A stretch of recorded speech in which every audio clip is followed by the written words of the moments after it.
Good morning, everyone. Welcome to today's hearing. Today we're going to continue hearing evidence from Ms. Laura Johnson, formerly of the RBKC Housing Department. So would you ask Ms. Johnson to come back in, please?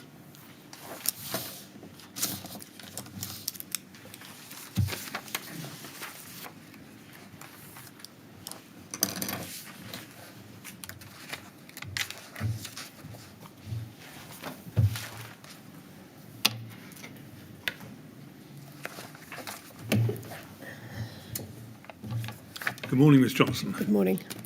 All ready to carry on? Yes. Well, take a moment to get yourself organised, that's right.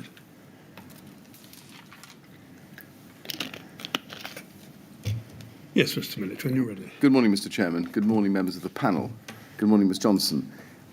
Yesterday, I was asking you about the increase in the budget for the Grenfell Tower project, up to 9.7 million in the summer, or early summer of 2013.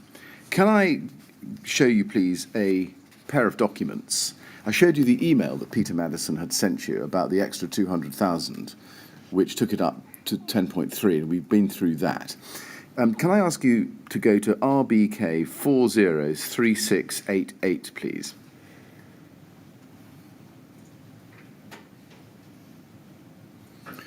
This is the minute of the Housing and Economic Development Policy Board meeting on the 5th of June 2014 at 11:30, and you can see that Councillor Fielding Mellon was there, and the other officers who were present are listed. Mr. Madison doesn't appear to have been there. Do you know whether he was? If he's not listed on the attendees, then I should not imagine he was there.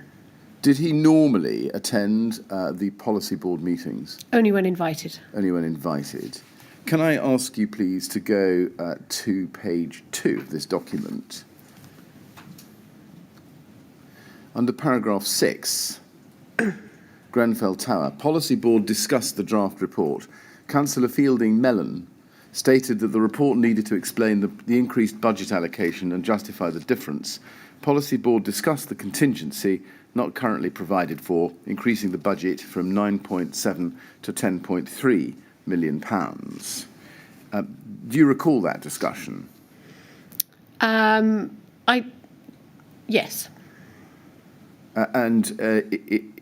Although I put it to you yesterday, I think that there was no query about the increase, this increase being up to the 10.3 million in 2014.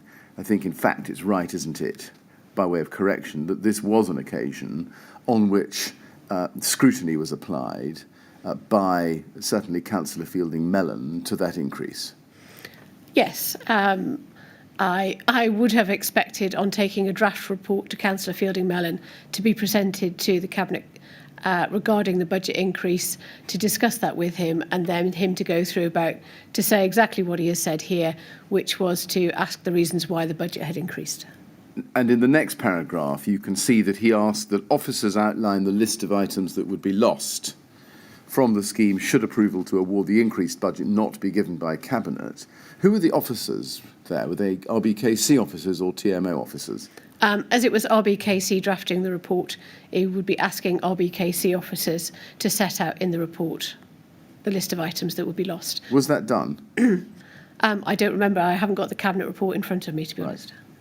It certainly looks from that at least so far as Councillor Fielding Mellon was concerned, he perceived that there was a risk that the increase wouldn't be approved. Yes. Can you give us yourself any idea of the degree of risk that was discussed? No. In other words, was this a real risk? I think Councillor Fielding Mellon was aware that his colleagues would question the reason for the budget increase, and then would want to be aware of the facts of what it would mean if they weren't going to agree to the budget increase. So I couldn't give you a percentage about what the risk was, but no. It was a factor, because it is a decision to be taken by Cabinet, and therefore you have to be prepared if Cabinet decide not to agree to that budget increase. Can we then next go, please, to RBK 403316? This is the year before, in 2013. This is the policy board meeting of that year, of July, 4th of July that year, 2013. And you can see that Councillor Fielding Mellon attended, together with Councillor James Husband. You were present. And you can see the list of other people in attendance below. Can you go, please, to page 3 of that document? And it's the last paragraph under the heading on the previous page entitled Quarterly Monitoring Report. But you can see in the first full paragraph on page 3 there, it says, Councillor Fielding Mellon queried increasing the budget provision from improving Grenfell Tower to £9.7 million. Laura Johnson said the council has not spent any money on maintaining the building in over 30 years, and the capital receipt from Elm Park Gardens has been set aside to undertake the works. Now, this is the first increase, as it were, above the originally set amount. As we see, 2013. Do you recall any reluctance on the part of Councillor Fielding Mellon, or indeed any other councillor, to the budget increase then being discussed? I don't recall there being a reluctance. I don't remember this specific meeting, if I'm honest with you, but it would be entirely appropriate for the Cabinet member in this position to query with me why the budget had increased. But I think there was a general acceptance by Councillor Fielding Mellon that the portfolio in some instances was in a poor state of repair, and therefore money needed to be found in order to be able to meet those budget requirements. And you could see the answer that you gave him there. Yeah. It was a bit of a broad brush answer, wasn't it? It may have been a more detailed answer than that, but the minutes were necessarily short. Let's then go to where we were yesterday, and I'm afraid we seem to be going backwards in time this morning already. We go to 17th of July 2012 and an email exchange of that date at RBK3045642.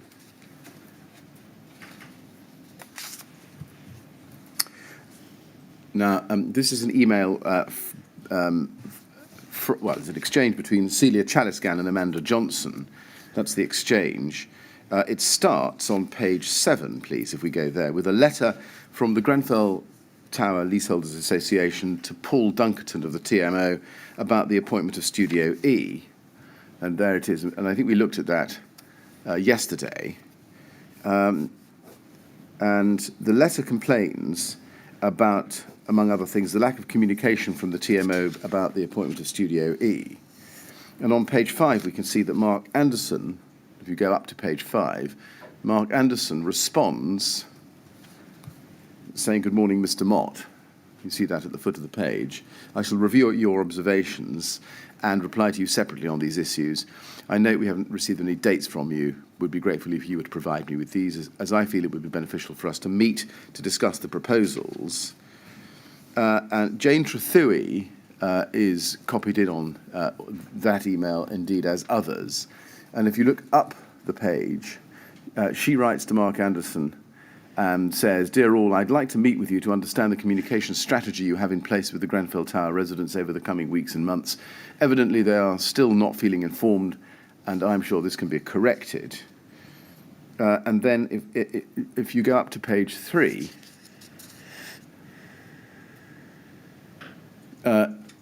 it's an email that starts on page 2. Let's just go to that. The foot of page 2, she writes to Amanda Johnson and Celia Chalisgan, also copied to Ruth Angel. And over the page, she says in this first main paragraph that she hasn't had an update on Grenfell. And in the next paragraph, she says, "I wonder if the TMO believe I should take it on trust that they will do a good job and not be questioning them in this kind of detail. But when faced with these kinds of complaints, I would not be doing my job if I did not require an answer, as were Councillor C," that's Councillor Coleridge, "to ask me to tell him what was going on. I would not know what to say. I'm going to wait to the end of the week for an update from Mark in response to my email below, i.e. for him to confirm that they've already written out or that they plan to. If I don't hear anything, I've drafted an email to escalate it to Sasha. I would hate the Grenfell project to end up with the appearance of a bad news story for residents, simply through poor communication, after the council had pulled out £6 million of funding to invest in the improvement of their homes. And then she makes a similar, or rather an observation, about the Silchester project. And then in the last paragraph, she says this: all of this rather adds to the impression of Mark being overloaded and perhaps promising things that the TMO are not currently structured to deliver. When it comes to comms work like this, why would it be Mark, as a senior asset manager, setting them up? Where is the help from the housing management, leasehold management and resident engagement teams? These are things we've previously discussed, but I thought these examples were illustrative. I'm not seeking your intervention at this stage, but will let you know how things progress and wanted to keep you in the loop. Now, just to be clear, we'll see how this email chain ends up. If you go to page 2, where we started, as I said, it went to Amanda Johnson, and Amanda Johnson then sends it on, essentially, to Celia Chaliscan with a comment, although Celia Chaliscan was also in on that.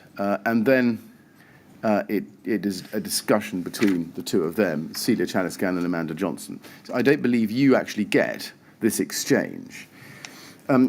Just to be clear, it's right that Jane Trethui was the head of the regeneration team at that point, wasn't it? Yes, she was. And you were her line manager? That's correct. Did she share any of these ideas or sentiments with you, even if you didn't see these emails? I think she did. Was it your impression that Mark Anderson of the TMO was overloaded? I don't remember, to be honest with you, in 2012, whether I thought Mark Anderson was overloaded with work. What was your impression of whether it was appropriate for him to be dealing with matters of this nature, as we've seen reflected in the email? Mark Anderson, as head of assets, would have been taking a lead on the improvements to the Grenfell Tower project, and then it was up to Mark to discuss with his colleagues in the TMO about the division of work that was to be undertaken from there. It's quite difficult for me to answer that because obviously I didn't work for the TMO. No. Was there a view among RBKC officers, within your group at least, that the TMO were not structured to deliver projects such as Grenfell Tower? I thought this was a new project for the TMO to deliver in terms of the size and scale of it, but it doesn't mean that they couldn't get structured in order to be able to deal with it. So I think perhaps in these early days, it was a matter of the TMO working out how they were going to do it. At this point, was there a sense that, although it might be capable of being structured, as you've just said, to deliver the Grenfell Tower project, it hadn't yet been so? Based on what Jane says, I would say that's definitely Jane's impression. But I can't comment because it's 11 years ago now and I don't remember, to be honest with you. It was Jane's impression. Yeah. Did she share that impression with you? Did she tell you? She would have done. Yes, she would have done. Right. Did you have that impression for yourself? Or were you just receiving what she was telling you? I was receiving what she was telling me at that time, but to be fair, I don't remember. Now, let's go back into the body of the email chain, if we can, at page 2.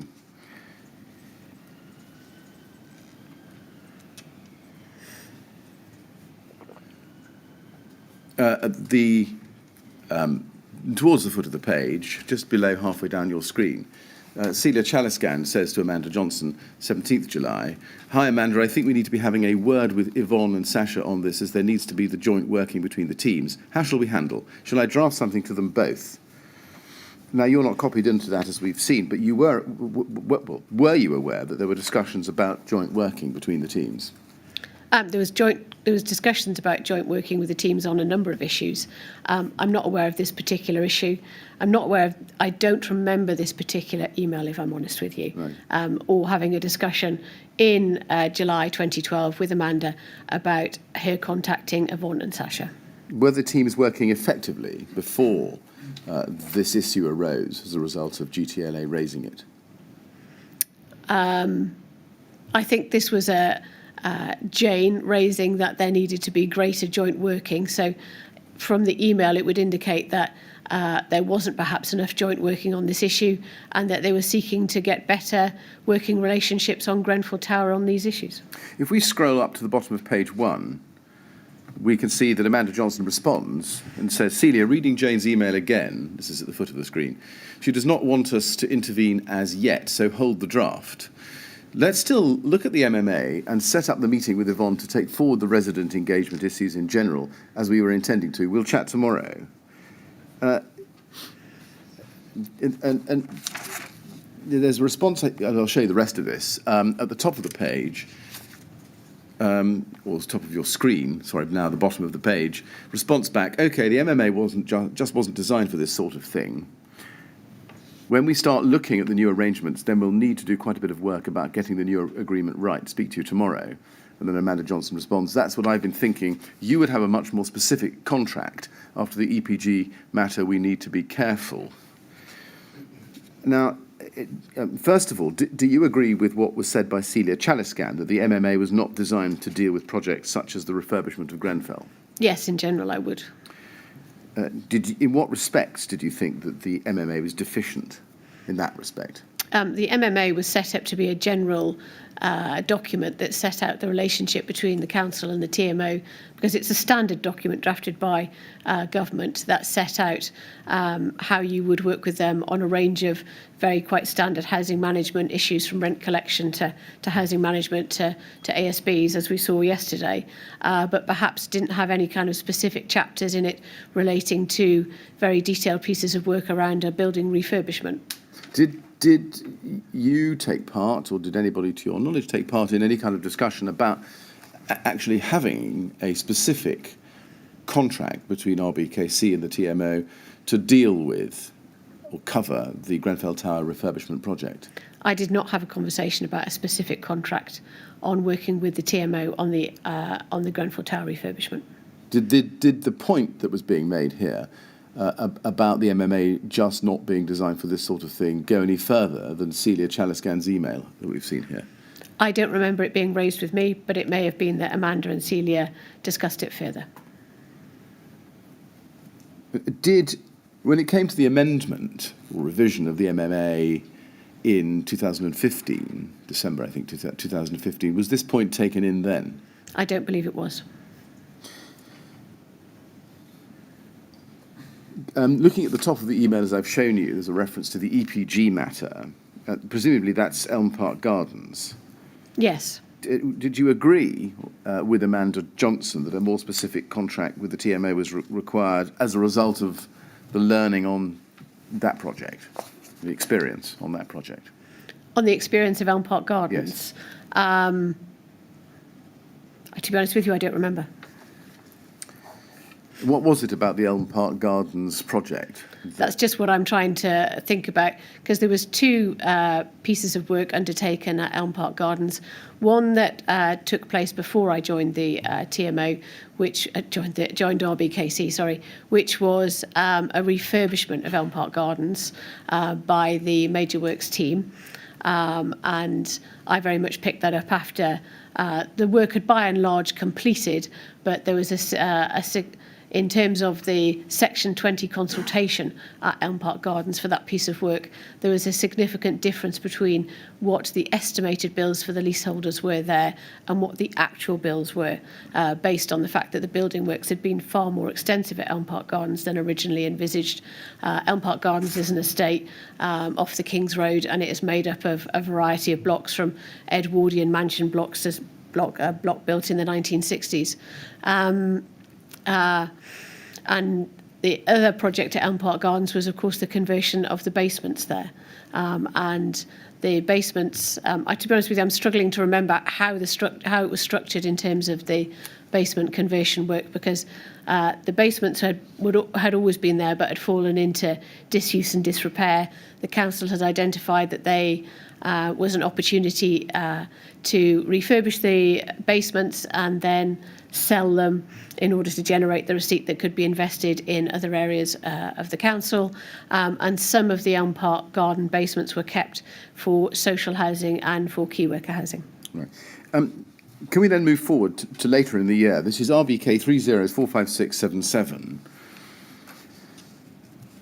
This is an email chain between you, Amanda Johnson, and Jane Trathui in September 2012. Can we start on page 2 with an email of the 3rd of September 2012 from Mark Anderson to Keith Mott, who is GTLA essentially, copied to a wide range of people, including you, as you can see there. Good afternoon, thank you for your email. And over the page, he says, it appears I've not been able to resolve matters to your satisfaction and apologise for this. To assist me in doing so, I'd be grateful if you would identify which aspects of your original email I either have not addressed or provided guidance upon, and I shall then focus on these. I welcome the input of the leaseholder group and note that a majority of the leaseholders have done so individually. My offer of meeting with you collectively remains, and I suggest we do so in the near future, even though there appear to be issues that remain unclear.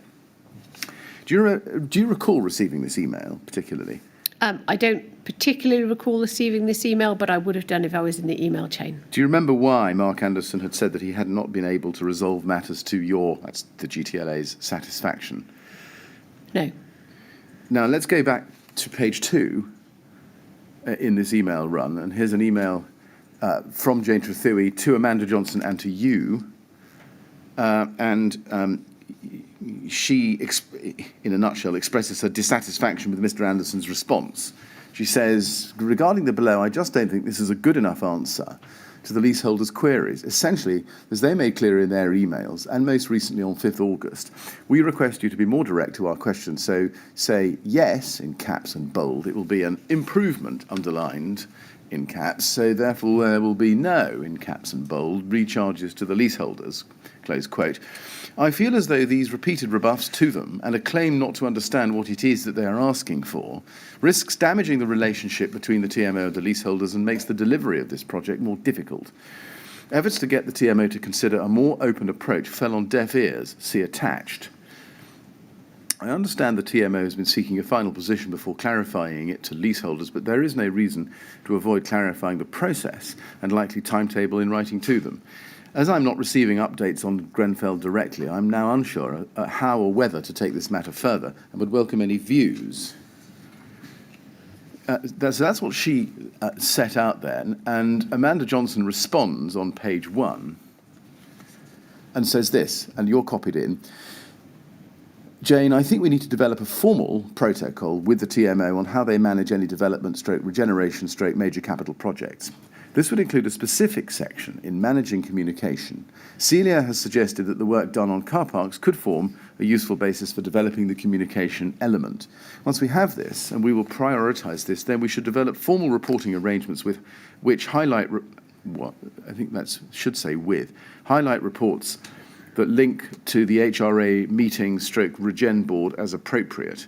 I suggest we also include terms of reference which set out the Council's and the TMO's respective roles and responsibilities. We can then also link any performance measures into the capital business plan and overall TMO performance plan. Whilst this may not resolve all ongoing issues, it will provide us with a formal framework for overseeing these more complex areas of work that cannot be effectively picked up under the current MMA. Any framework, once developed, can be a variation to the MMA. I was going to arrange to meet with Sasha and talk through some of these issues and then bring a draft paper / framework for an internal discussion, question mark. And over the page she says, thanks, Amanda.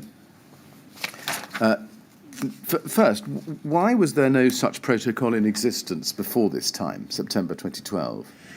I should imagine because there hadn't been any significant regeneration projects of this type undertaken before, or if they had been undertaken, as I alluded to in terms of the refurbishment of Elm Park Gardens, they were done prior to myself and Amanda being in these particular posts, or they were undertaken under just the banner of the Major Works Programme. Well, I was going to ask you what had happened on the TMO's previous first major development or regeneration projects, but I think the answer is that there weren't any, and Grenfell was the first. They undertook specific areas of work under the Major Works Programme, as in the Capital Works Programme, kitchens, bathrooms, windows, etc. But since 2009, since I had been in post, I wasn't aware of them having done a project of this type. No. And does it follow from that that so far as the people at the TMO were concerned, in place in 2012, and indeed from 2011 when Grenfell evolved, those people had not done a major regeneration project at the TMO? The management team at the TMO would have been entirely new in 2012. Yes. And so they may have had previous experience in previous employment of undertaking regeneration schemes, but they wouldn't have done a regeneration scheme of this type at the TMO. No, thank you. Did you agree with Amanda Johnson that a protocol was necessary? I don't remember, to be honest with you. Did you take any steps to ensure that a protocol was put in place, or at least explore that possibility? I really don't remember this conversation, and I don't remember the outcome of it, if I'm honest. Right. Did this email with Amanda Johnson, do you remember, lead you to think that a greater degree of scrutiny over the TMO and its refurbishment was required, particularly in respect of communications with the residents of Grenfell Tower? I should imagine it did, yes. And do you remember what you did about that? No, to be honest. Right. Let's go to 2014. RBK 3046081, please.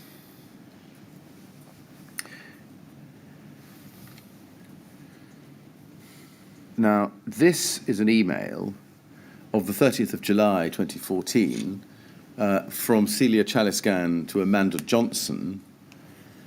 Not to you, you're not copied in on it. Its subject is Asset Management Projects Process, and there's an attachment. And she says, "Hi, this is the first draft of a process for projects like Grenfell. It isn't very detailed, so I'm hoping you can add a bit more to it." Now, we've seen that Amanda Johnson had first suggested a protocol in September 2012. Do you know why the first draft wasn't produced until July 2014? No. Just to be clear, perhaps we can have up on the screen what it is she's sending. RBK 3046082. It says draft in red letters, and an asset management projects process, as you can see. It is a short document, it's only 2 pages. But if you go to page 2, it has a section on resident communication, as you can see. And in the 3rd paragraph, there's a suggestion there in draft that the TMO staff would be responsible for leading on resident consultation with input from the council's lead officer. The communications and consultation plan will be drafted as part of the TMO standard processes, and then as read prior to the commissioning of the feasibility study, but this will be brought to the HRA asset management and business planning meeting to be signed off, etc. And the rest of it is all relevant as well. Do you know why,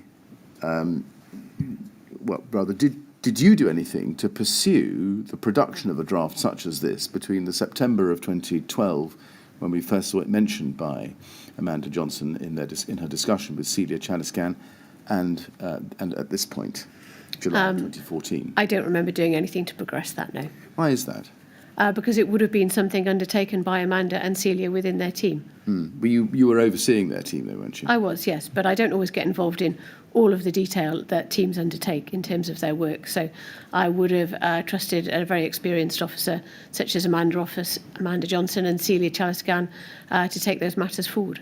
I got the impression from your evidence earlier that this was, at the very least, on your radar, if I can put it that way, in September 2012. Is that fair? I think that's fair, yes. Right. It therefore being on your radar at that time, why didn't you keep it on your radar in the 17 or 18 months that followed? I really can't answer that question because I don't remember. Okay. Some people might think that was it could be explained by you not thinking or caring very much about resident consultation. I think that would be an entirely erroneous conclusion to draw. Right. So what explanation can you give? Not being able to remember this particular piece of work, but in retrospect, I would imagine that I have 2 experienced officers who are managing the relationship with the TMO, and I would have it on trust that they would take forward pieces of work in this nature. We discussed a lot of matters. Amanda Johnson's team didn't just undertake commissioning with the TMO, also with housing associations and supporting people projects. And there was a range of issues I would have talked to her about on any day or any month. Do you remember who had prompted or what had prompted this first draft to be produced at the end of July 2014, as we've seen? No, I don't. You'd need to ask Amanda Johnson or Celia Cheliscan. Right.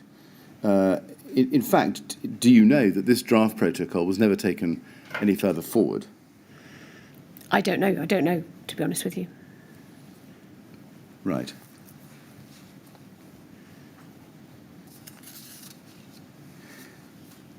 So, do I take it from that you knew nothing of the existence of this draft or its creation by Amanda Johnson?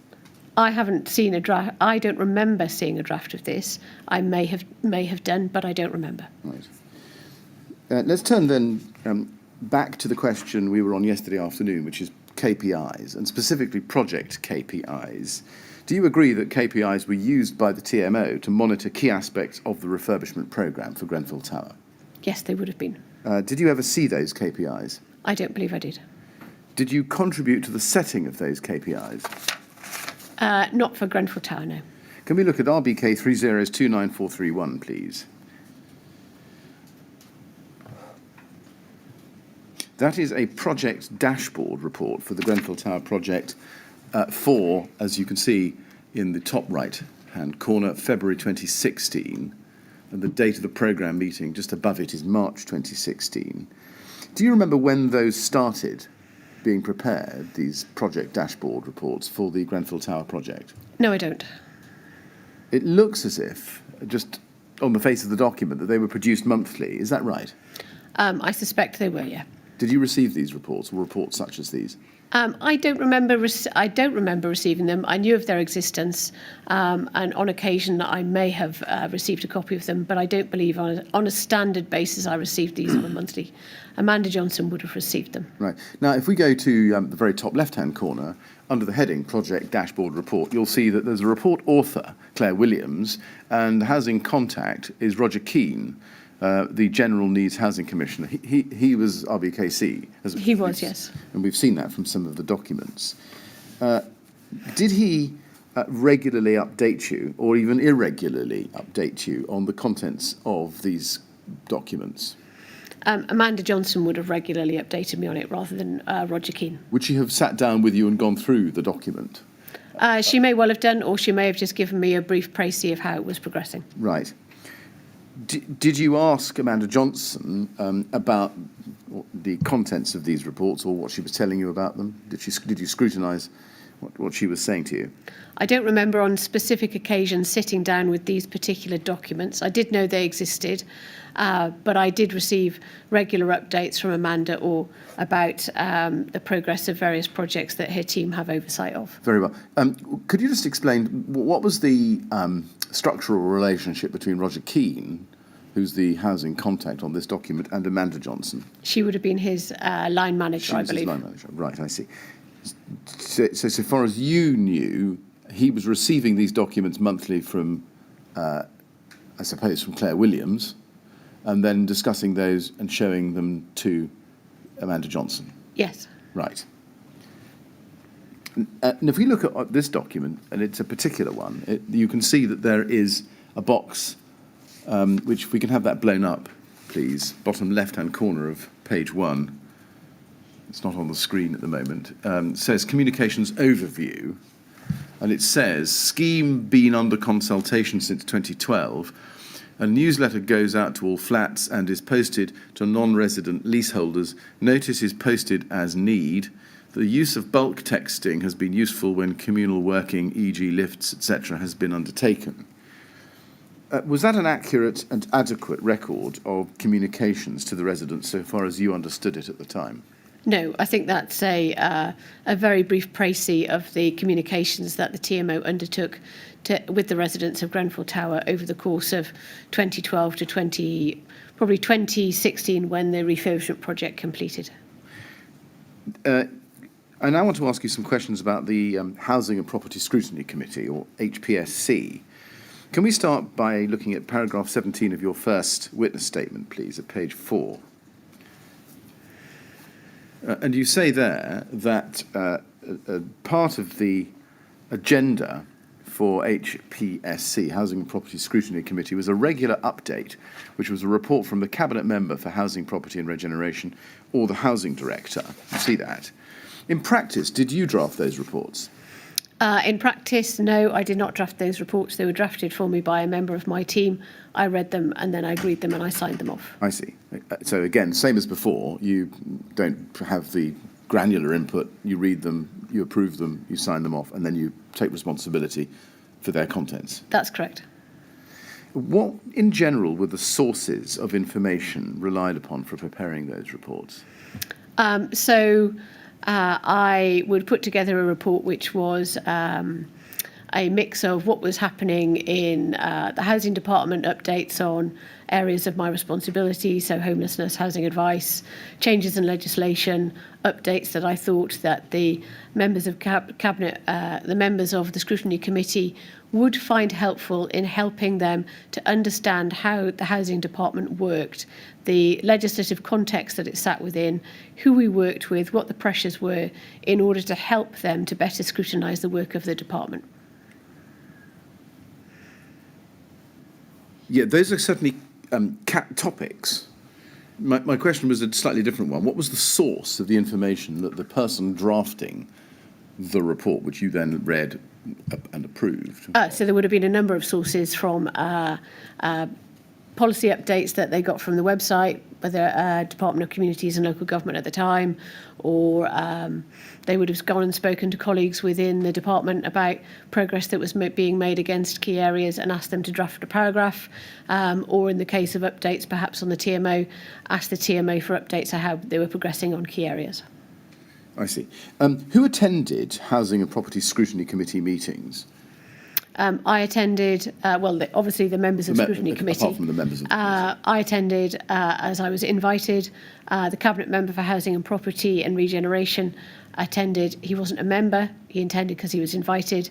And then if officers in my department had a particular report going to Scrutiny Committee, they would attend in order to present that report or answer questions on that report if it came up. And were these meetings always held in advance of Cabinet meetings? Gosh, I've forgotten what the timetable was now, but they should have been held in advance of Cabinet meetings in order for them, if a paper was going to go to Cabinet of particular interest, they should have gone to Scrutiny Committee first in order to give Scrutiny Committee members the opportunity to review the report, add any comments to it, and then it went to Cabinet. Right. In fact, the question I've asked you is a little ambiguous. Let me break it up a bit. Whenever there was a Cabinet meeting, was it inevitable that there would be a prior HSPC meeting? There was a timetable set for Scrutiny Committee a year in advance, so it was up to the committee clerks in the governance team to set the timetable for Scrutiny Committee and Cabinet. But were they, my question is really, was it inevitable that there would be a Scrutiny Committee meeting if there was going to be a Cabinet meeting? It didn't always flow exactly because sometimes Cabinet meetings or Scrutiny Committee meetings got changed. So in most cases, I would say yes, but not always. And similarly, the other way round, did there have to be a Cabinet meeting on the horizon for there to be a Scrutiny Committee meeting, or were Scrutiny Committee meetings held independently of whether there was a scheduled Cabinet meeting? Scrutiny Committee meetings were held independently of whether there was a scheduled Cabinet meeting. Did you decide, and if not, who did decide, who would, what issues would be put before the Scrutiny Committee? I would agree the agenda with Councillor Marshall, who was the chair of Scrutiny Committee for a period of time before it changed to Councillor Mackover. And Councillor Marshall would ask me what items we wanted to put forward. I would also discuss the agenda items with Councillor Fielding-Mellon or his predecessor, Councillor Coleridge, in terms of what items we thought would be useful to put before scrutiny. How would you decide if an issue was important enough to be discussed at scrutiny? So there were some items that were fairly standard items that we took before Scrutiny Committee every year. So the budget, the paper on heating and hot water, the TMO performance report, 6 monthly and then yearly. And then there were other items that came up, and I would meet with Councillor Marshall to run through what the department was doing at the time and whether it was worthy of a report coming forward. And you try not to get at Scrutiny Committee into just giving papers that are just sort of general or for information, and trying to aid Scrutiny Committee to be able to scrutinise the work of the housing or property teams, and then be able to add value in order to be able to feed that back into the workings of the department, or be able to feed that up into Cabinet. But I would discuss with Councillor Marshall what the department were working on, and what merited a report being taken forward. In practice, and in general terms, did the members of the Scrutiny Committee accept your reports at face value, or were you often challenged on their contents? It was a mix, depending on the topic. So is the answer to my question that you were often challenged on the substance of your reports? Yes, because that was the nature of Scrutiny Committee, that they were there to read the reports and to ask me questions on the content. And what about the recommended actions in them? Were you often challenged on those?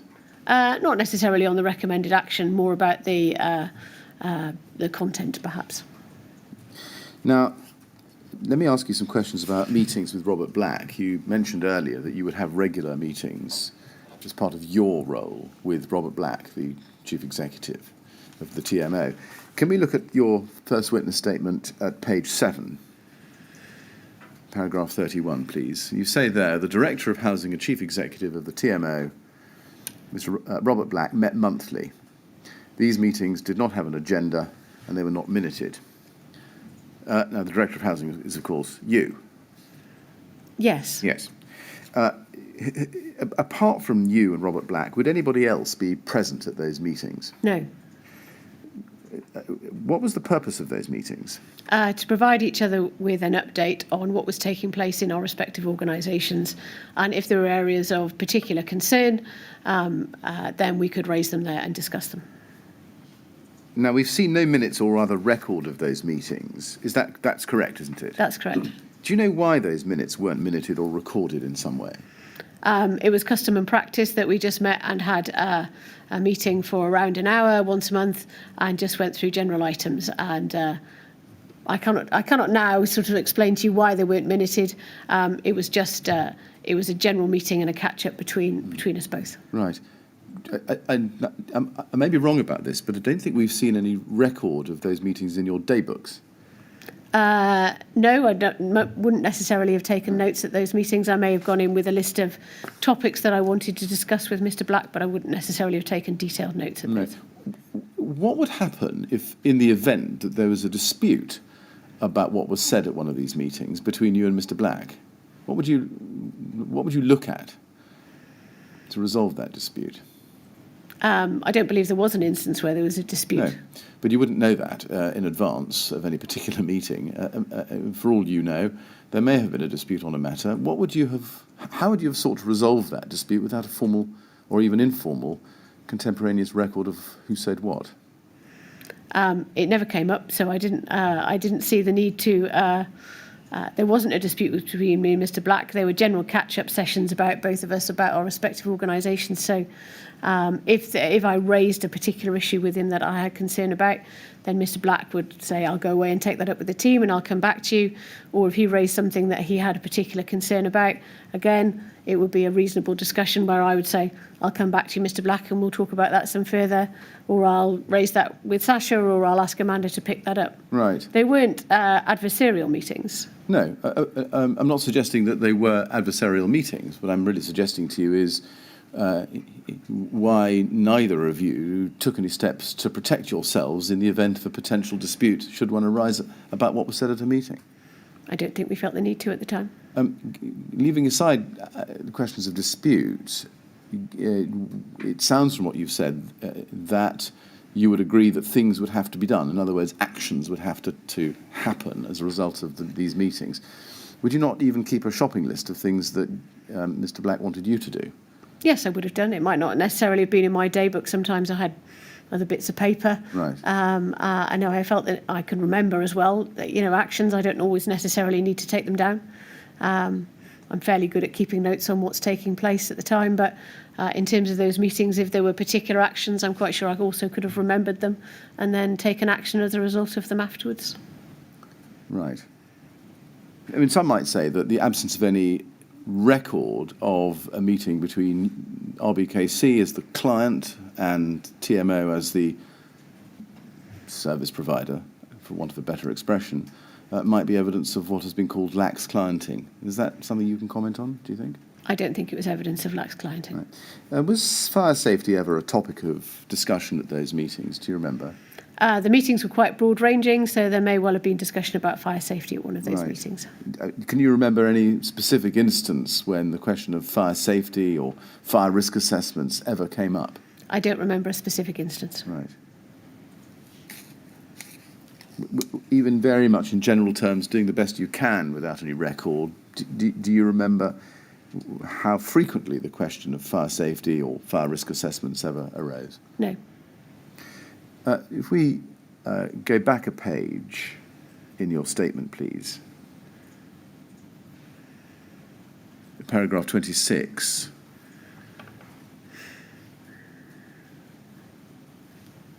You, under the heading Monitoring of the TMO, you refer to monthly meetings, I'm summarising there, with the TMO to review performance and updates on projects that were taking place. Would you be present at those meetings? No, they were undertaken by Amanda Johnson. Did you ever attend? No. If we move on in your statement to page 8, paragraph 34, you say there, the RBKC Housing had strategic oversight of the TMO performance of maintenance and during building works, but it was not part of the council's remit to undertake spot checks of work. What do you mean there by strategic oversight? The TMO came into existence because the tenants had enacted the right to manage.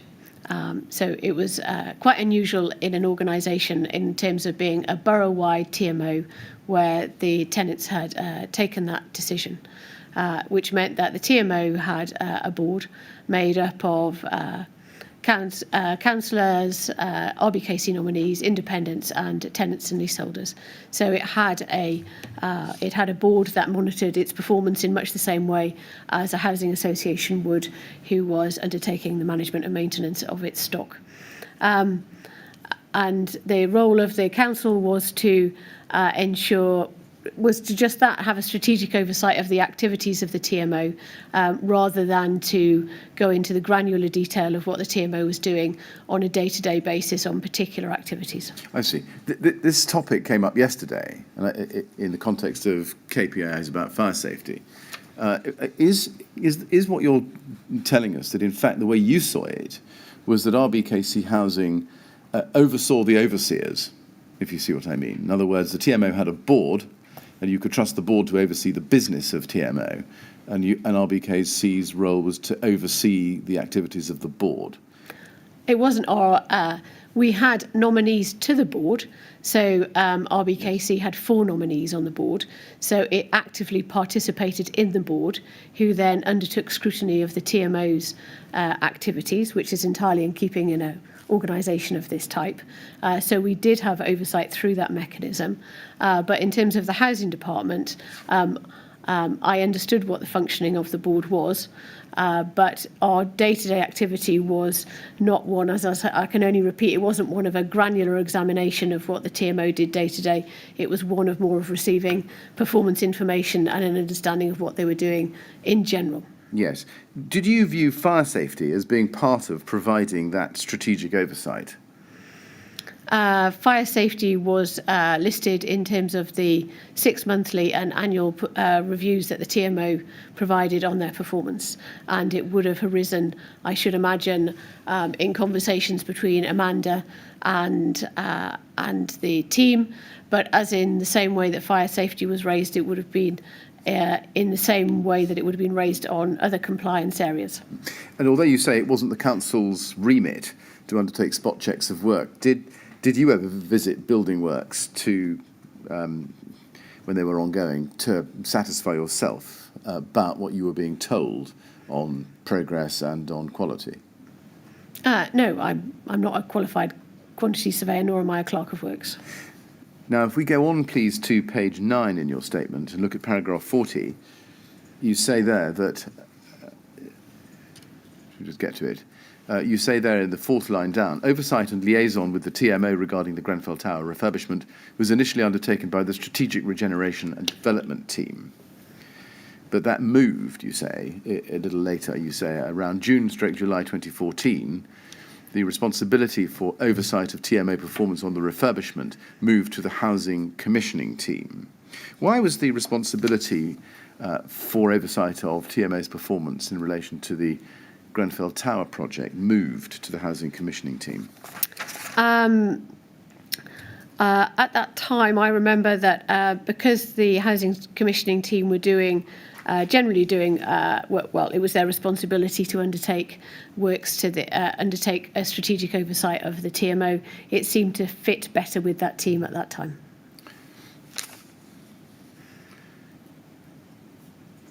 Who decided that there should be that move? Me.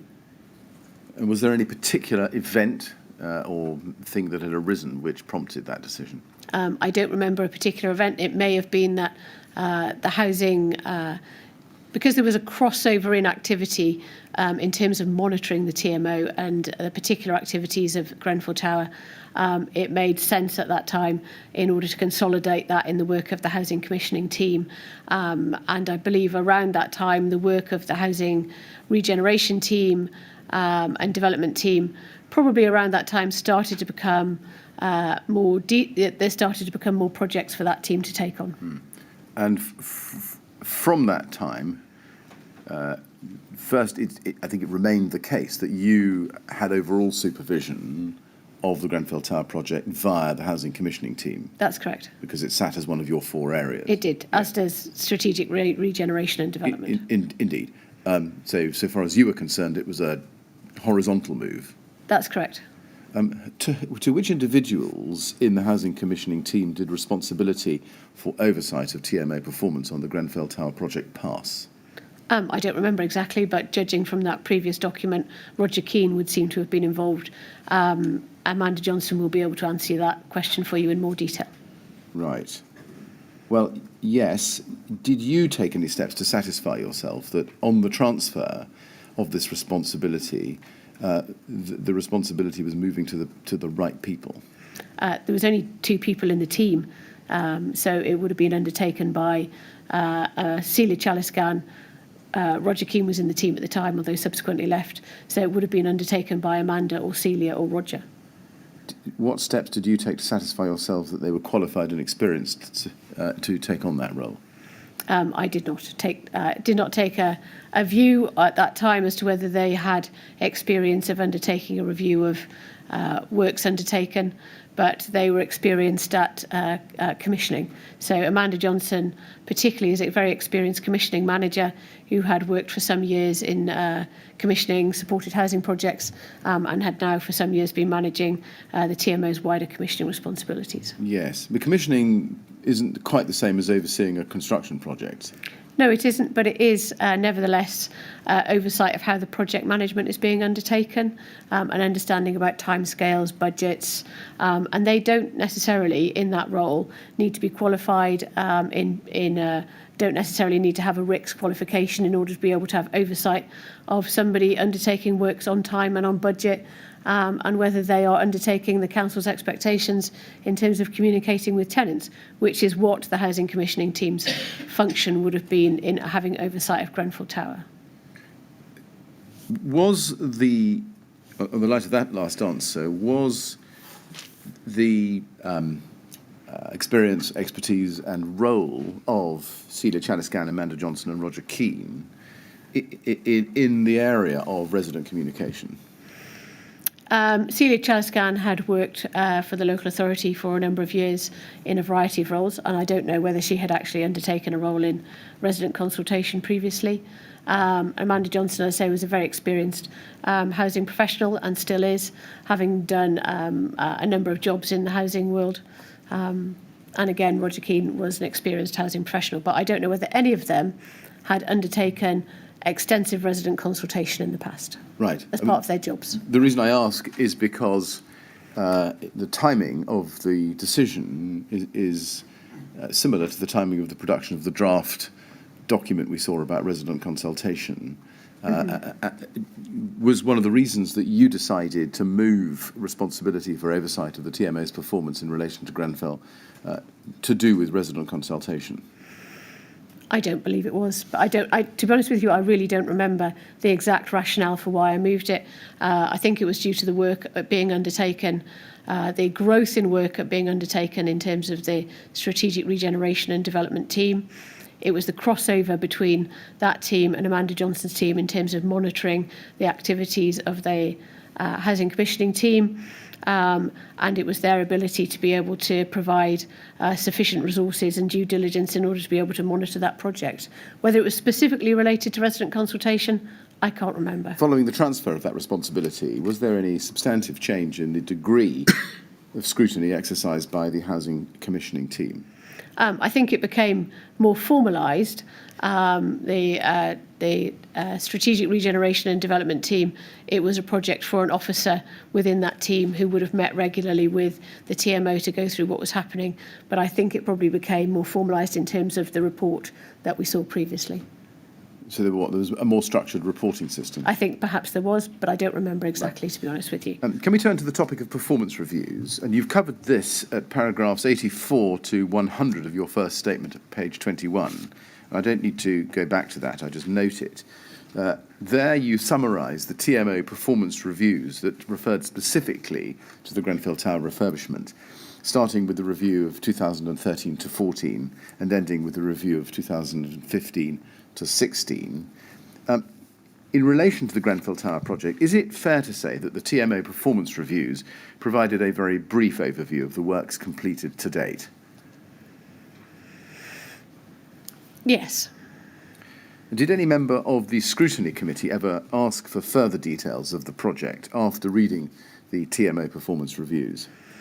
If they did, then they may have, then it would be recorded in the Scrutiny Committee minutes. I see. Do you know why you didn't include, or why there was not included in these performance reviews, any of the discontent expressed by residents of the tower relating to the works? I'm sure all of the members of Scrutiny Committee had been copied into the various emails that members of Grenfell Tower Leaseholder Association or the Compact sent, so they would have been aware of it. And it wasn't routine. There was, in terms of that report, there was a general overview about complaints and about responses to complaints and timescales for complaints, but there wasn't anything that set out specifically, particularly complaints about particular issues. No. It's fair to say, as we've seen on a number of occasions, that, for example, the GTLA would send their communications very widely. And you've seen examples of every councillor being copied in, matters of that nature. But was that an adequate substitute for channeling those complaints, summarising them, and reporting on them in your performance reviews? If I had been asked by the councillors at Scrutiny Committee to provide them with a more detailed report on the complaints that were coming forward from the Grenfell Tower members of the Grenfell Tower Leaseholder Association, then I would have provided that. In terms of health and safety, is it fair to say that none of the performance reviews revealed any underperformance by the TMO? I think the earlier performance reviews did provide some information about areas, particularly that were underperforming and then required some significant improvement, because as we discussed yesterday, the TMO in 2009-10 was experiencing a significant amount of change and would therefore acknowledge the fact that its performance had been poor in some areas and needed to improve. But as we progressed through 2013, 14, 15, that the performance definitely improved. Right. Let's go to ART 402255. I'm going to ask you about a series of minutes of the contractors' meeting, starting with this meeting on the 1st of April 2014, the contractors' induction meeting. And you could see from this minute who was present, a number of people from the TMO, Artelia and Ryden. There were regular meetings, I should tell you, such as this throughout 2014 down at least to October and beyond. Did you ever see minutes such as these? No. Did you ever ask to see minutes such as these? No. Why is that? Because the TMO were managing the project, and I'm the Director of Housing, and I didn't get involved in that level of granular detail of pieces of work that the TMO were undertaking. So I'm sure the TMO also had similar meetings about kitchens and bathroom programmes, window replacement programmes, roofing programmes that they undertook as part of the capital programme. Right. So, in the light of that, does it tell us that you didn't actually see what the contractors were telling the TMO, or ensuring that the TMO could make sure that they did what they said they would? No, I didn't see them. No. Can we look at one thing? Page 4, please, in this document, and look at paragraph 5.3. At 5.3, you can see under the heading Novation of Designers, it says, Exova completed the fire strategy at tender stage. They have not been novated, but SL, that's Simon Lawrence of Ryden, will contact them with a view of using them going forward. Were you ever told that Ryden told, and indeed repeatedly told, the TMO that they were looking to use Ryden as the fire safety consultant for the Grenfell Tower project, but never in fact retained them? No. Did you ever get to the bottom of who was contracted to do what on this project? It was my understanding that Ryden were the contractors for the refurbishment of Grenfell Tower, and I did not inquire with the TMO as to who were the subsequent subcontractors on that project. Did you inquire as to the role of Studio E after novation, No. so to speak? Why is that? Because the TMO had been commissioned to undertake this project, they'd undertaken the procurement and they were managing it, and we had oversight of what they were doing, but again, I did not get into the granular detail of how they were project managing this particular scheme. Right. If you didn't know who the subcontractors were or the role of Studio E post-novation, in quotation marks, how could you properly scrutinise the TMO's performance as client on the project? It was the nature of the scrutiny of the TMO in terms of this project, as I've said, is not one of going into the detail. It's not the way the relationship between the council and the TMO worked, that we went through in detail, line by line, about their performance on all areas of major or capital works programmes. It was one of asking them about how they were performing against project timescales and budgets. Did you ever seek to understand, or did anybody at RBKC, to your knowledge, seek to understand how Exova, who had been the fire consultants on the Calc project, were being used on the Grenfell Tower project? No. I want to ask you about planning, different topic. Can we please start by looking at TMO 00851-142?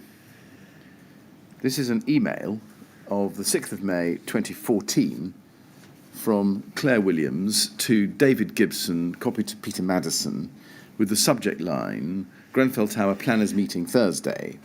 And if you look at the last paragraph,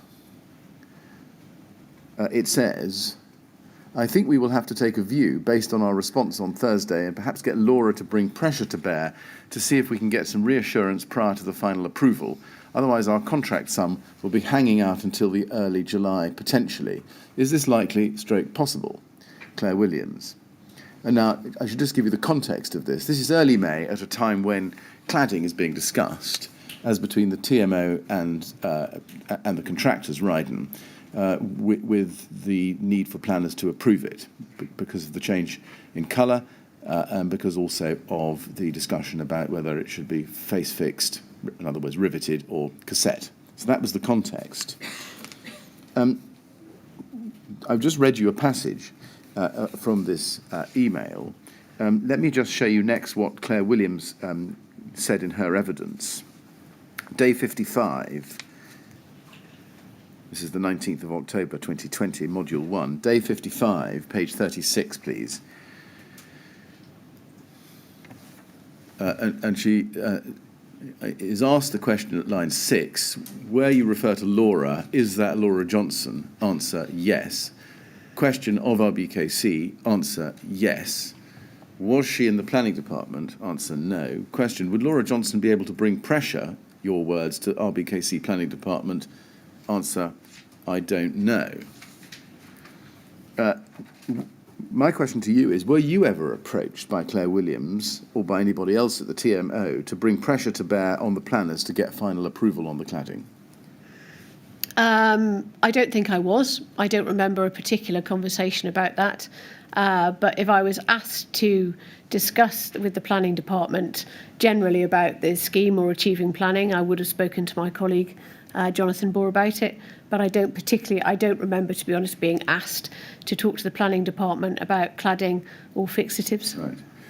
Were you actually in a position, de facto, in a position to bring pressure to bear, use another word, use influence over planning decisions? No. Would it have been inappropriate for you to bring pressure to bear or use influence on a decision to be made by the planning department? I would never be able to bring pressure to bear on the planning department because they have a very, a set of legislation which governs what they do.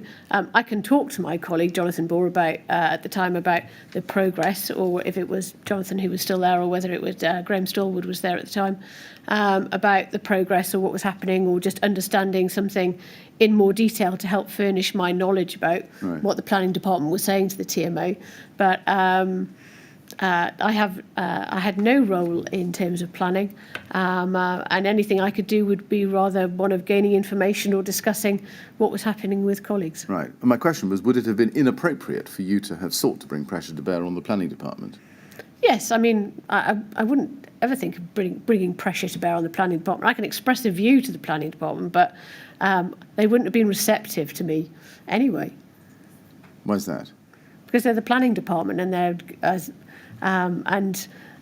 they sit within a local authority in order to be able to undertake the functions of the Town and Country Planning Act, not to undertake what the Director of Housing may or may not want them to do.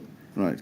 Do you understand, or can you give us any insights as to why Claire Williams might have thought it appropriate to ask you to bring pressure to bear to get some reassurance from the planning department? I think it's a phraseology where she's making a statement that she may ask me if I could go and discuss with the planning department about what was happening, or why they were arriving at that conclusion, because I worked in RBKC and they were colleagues, and I could go and discuss the matter with them. But pressure to bear is an incorrect statement. Can I then turn to the topic of fire risk assessments? Before I get into the detail of that, I just want to explore with you what you understood RBKC's role to be in relation to fire safety. We touched on it yesterday. I want now to come back to it in a slightly different aspect and start with the question of the responsible person.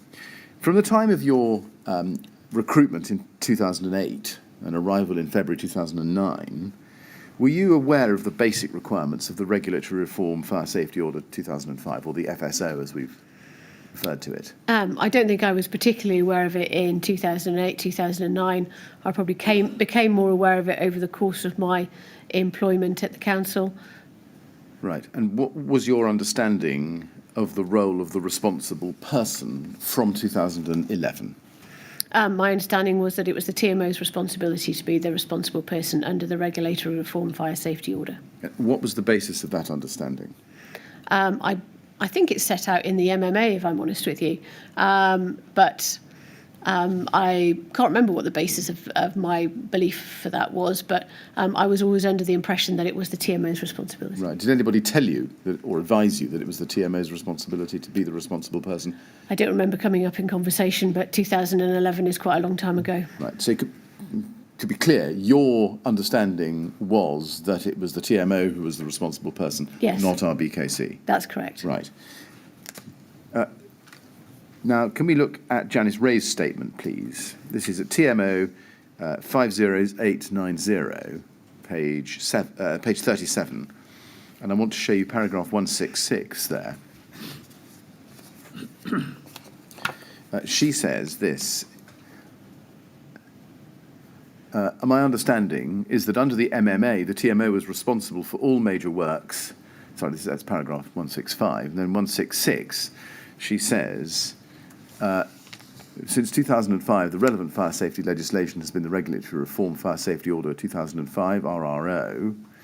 And then in the last sentence, she says, my understanding has always been that the responsible person for the RBKC's tenanted stock as defined in that order was both RBKC and the TMO. Now, it looks, from what you've just told us, that that was not your understanding. No, my understanding was that it was the TMO. Can you account for why you had one view, and as appears from this, Janice Ray had another? No. So it looks from this as that she thought you were both responsible, but you thought the TMO was responsible.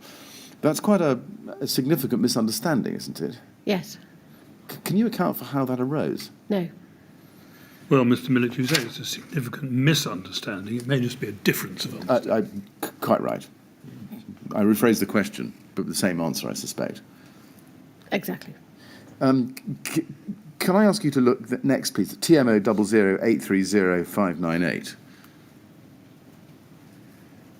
This is the TMO's November 2013 fire safety strategy, written by, or at least signed by, Janice Ray.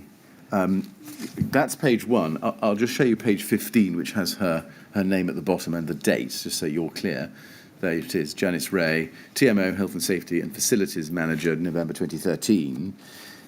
If we go back to page 1,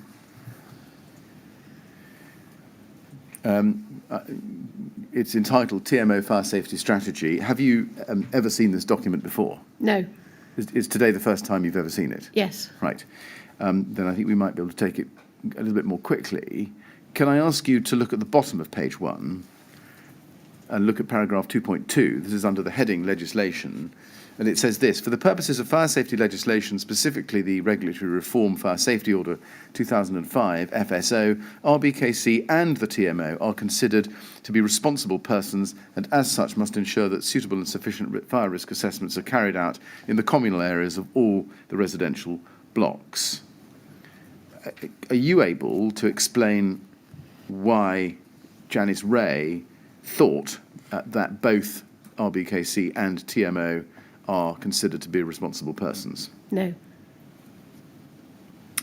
Given your answer that you were never of the view that RBKC was the responsible person, does it tell us that no arrangements were in place at RBKC for discharging any obligations as responsible person under the FSO? Yes.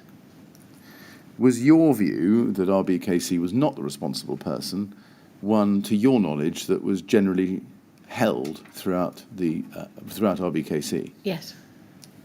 Mr. Chairman, I was just before 11:15, but we're going to come to a new topic or subtopic. Well, perhaps we better take the opportunity then Well, I think so. for a break. It's a minute before 11:15, but Never mind. all right. We're going to take a break now, Ms. Johnson, and we'll resume at 11:30, please. And again, don't talk to anyone about your evidence or anything relating to it while you're out of the room, please. Thank you.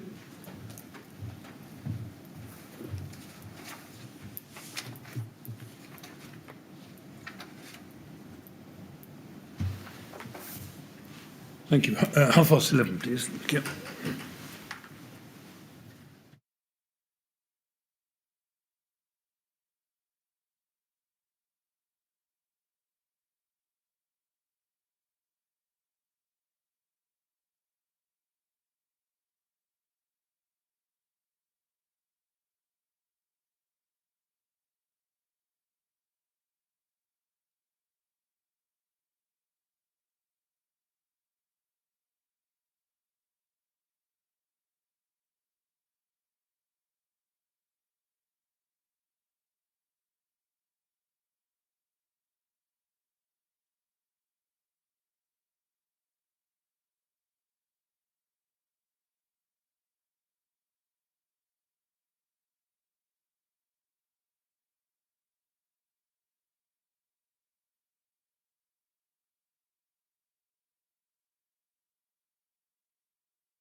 Would you ask Ms Johnson to come back in, please? Thank you.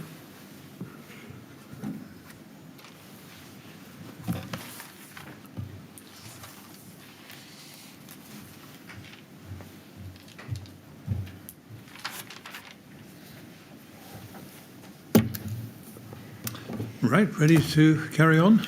Yes. Good, thank you very much. Thank yes, you. Mr Millett. Thank you, Mr Chairman. Ms Johnson, can I correct a question I asked earlier this morning? I asked you whether you were ever told that Ryden told and repeatedly told the TMO that they were looking to use Ryden as the fire safety consultant for the Grenfell Tower project. I meant to ask you whether you were told that Ryden told the TMO that they were looking to use Exova as the fire safety consultant, but never in fact retained them. Either way, the answer is still no. Thank you. I also asked you about whether there were any records in your daybooks of your monthly meetings with Mr Black. In fact, I think there were one or two.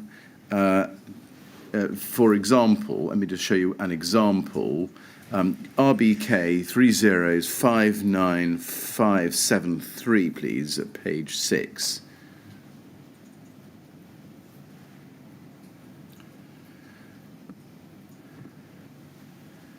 This is a part of your notebook or daybook, which bears the date 15th of January 2013, and it says 1-to-1 with Robert. Can you see that?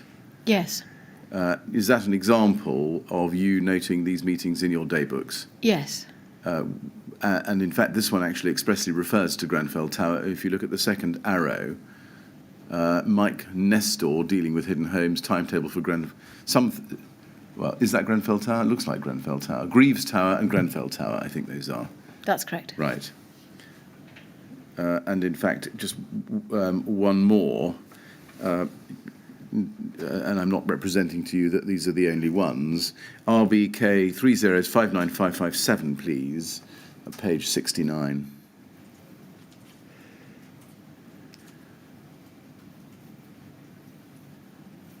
On the right-hand side, you can see underneath Adair Tower Fire, 17th November 2015. There's a little red arrow there.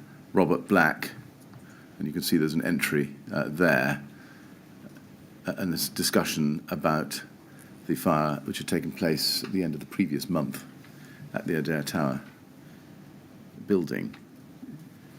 And you appear to be discussing in the middle of that page, risk assessments based on this approach, door closers question. Is that an example of an occasion when you discussed fire safety in the TMO's stock with Robert Black in these monthly meetings? Yes. Or was this a specific meeting with Robert Black? Do you remember? I don't know. I don't remember whether this was a specific meeting or whether this was one of our monthly meetings. Right.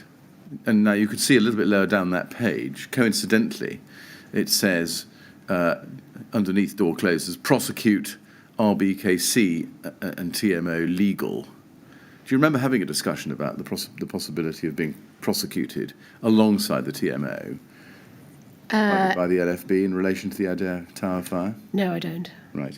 Well, we may come back to that document later on in that context.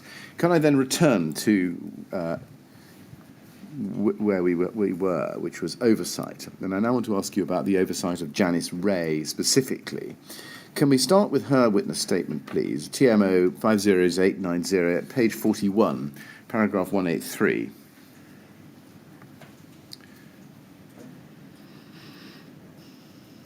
And she says there, the health and safety performance of the TMO was monitored primarily by RBKC. We welcomed this scrutiny and we were always looking to improve health and safety for the sake of the residents and the staff. First, do you agree with what Janice Ray says, that the health and safety performance of the TMO was monitored primarily by RBKC?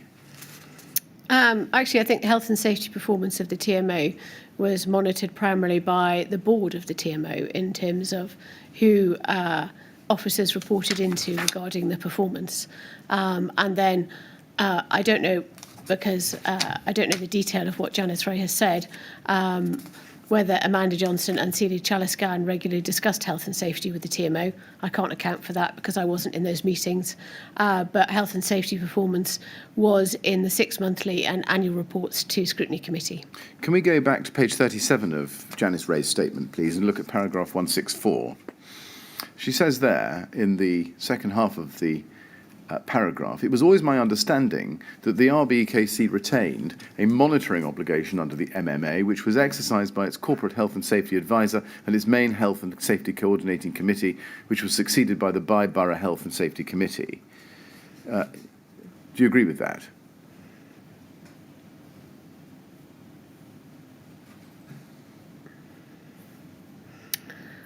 I'm not aware of the Corporate Health and Safety Committee or the Borough Health and Safety Committee ever having any particular role in terms of monitoring the performance of the TMO with regard to health and safety. I'm not saying it didn't happen, but I am not aware of it. Right. What did you understand the role of the Housing Department to be in monitoring health and safety within TMO managed stock? My understanding was that we would, there wasn't a specific role for the Housing Department in managing specifically health and safety. I understood the TMO managed health and safety for the stock, and that we received a report on it, as I said, twice yearly. But I was never of the understanding that there was a role for our own health and safety team within the council in relationship to the TMO. There may have been prior to me arriving. It may have been something that disappeared over the course of time, or it may have been something that happened and I wasn't aware of. Right. Can we look, please, at RBK 30544404?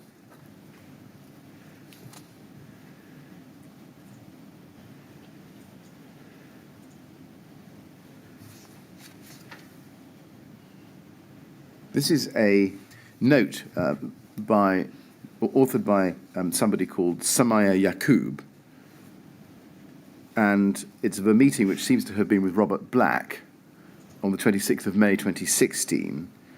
If you look at the third bullet point down, it says TMO update, CC Laura Johnson, when, arrow J Ray.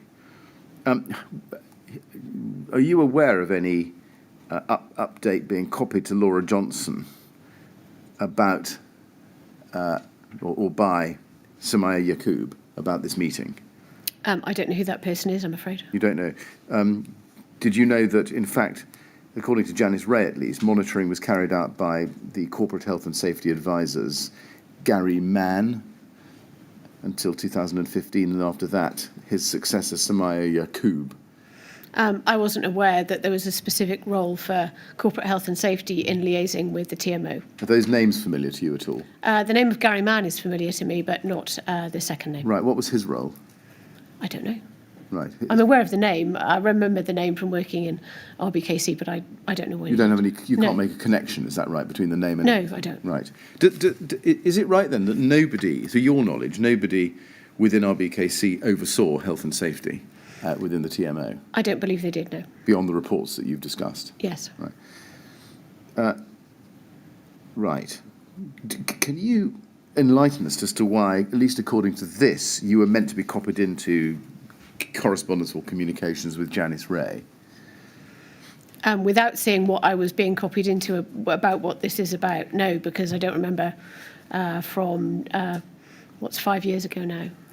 It may well have been in relation to an audit of health and safety undertaken, and in which case it would have gone to the audit committee to provide them with an update. But I am guessing there. I don't know. Can I ask you to look at a statement by Nick Austin, who was the Borough Director for Environmental Health? That's at RBK 30299910. I'll show you the first page of that.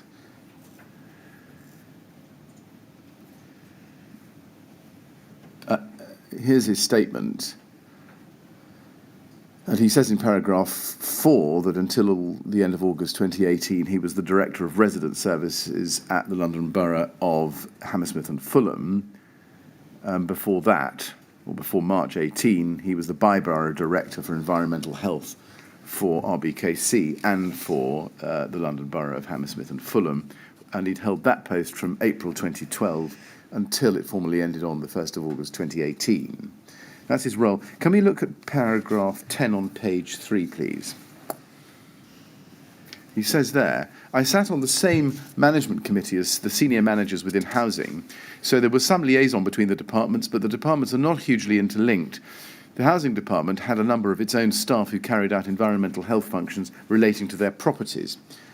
Do you agree that the corporate health and safety team and the housing department were not hugely interlinked? Yes. He says. Now, if we go on to page 4, paragraph 15, Mr. Austin says this. If there were follow-up actions required in terms of housing, then this would be the responsibility of the TMO, who has its own health and safety functions, overseen by the housing department at RBKC. My team would rarely, if ever, be involved. Our remit in terms of housing standards was the private housing sector. Does that accord with your understanding? Yes. Do you agree that the TMO's health and safety functions were overseen by the housing department, as he says there? In the context that the housing department oversaw the functioning of the TMO, then I don't disagree with what Mr. Austin has written here, but we had no specific health and safety qualifications within the housing department, so whatever we would have seen would have been broad updates on how they were performing. I see. Can we then go back to Janice Ray's witness statement, please, TMO 500890 at page 40. And I want to show you paragraph 180 there.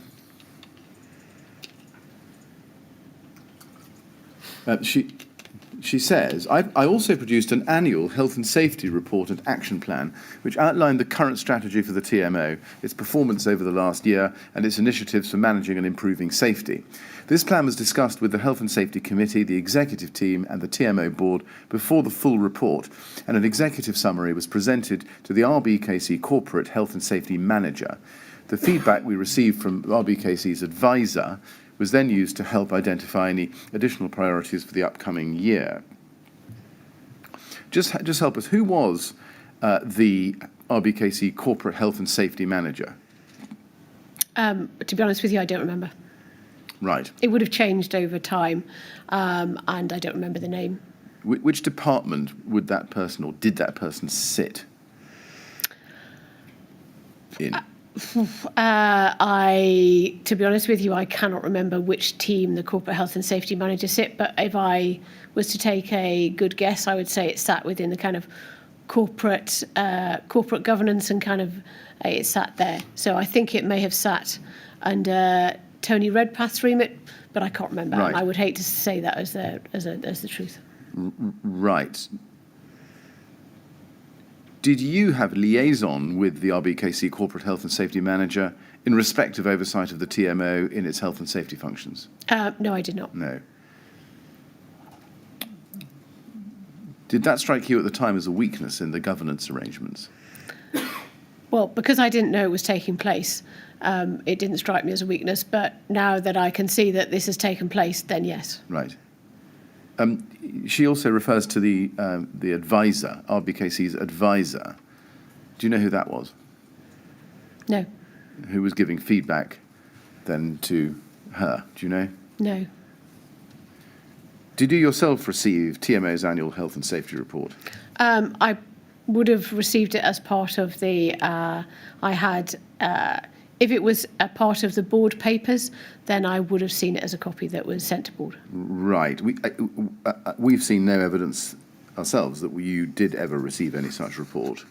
No, well, I didn't receive it as a particular report that was sent to me as a separate item. If it was sent to board, then I would have read it as part of the board papers. When you say board? The TMO board papers. I see. And were you sent TMO board papers regularly? I was, as I said yesterday, I was routinely used to be sent TMO board papers in a paper copy up to a certain date, and then after that date, I no longer received paper copies, but we made aware of the board meetings and receive a link or be guided to a link where I could access the board papers. Right. Do you remember receiving any feedback at any time from RBKC Corporate Health and Safety on reports such as the annual health and safety report? No, I do not. Can I then turn to the topic of oversight of FRAs? Again, we touched on that yesterday in the context of KPIs. I now want to look a little bit more specifically at FRAs.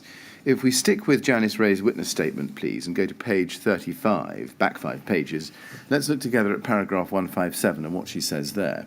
She says the FRAs themselves were shared as required within the organisation. The RBKC did not receive copies as routine, although the minutes of the Health and Safety Committee meetings were copied to the Corporate Health and Safety Manager. Furthermore, progress in relation to outstanding FRAs and FRA actions was included in the mid-year and year-end reports on the TMO's performance, which were presented to the RBKC Scrutiny Committee and in the annual TMO Health and Safety Report, which was shared with the Corporate Health and Safety Manager. Extracts were also included in his annual report, which was sent to the RBKC's Health and Safety Committee. Is it right that you didn't receive the fire risk assessments themselves in relation to any building within TMO's housing stock? That's correct. Did nobody at RBKC ever read the fire risk assessments themselves? Not in the housing department. Did anywhere else? I don't know. Right. Did nobody, to your knowledge, even spot check them? Unless they were checked by the audit that was undertaken, not from the RBKC. Now, we've already established that RBKC, in your view, was not a responsible person. Does that explain, maybe you can't answer this, does that explain why nobody within RBKC ever looked to see the FRAs?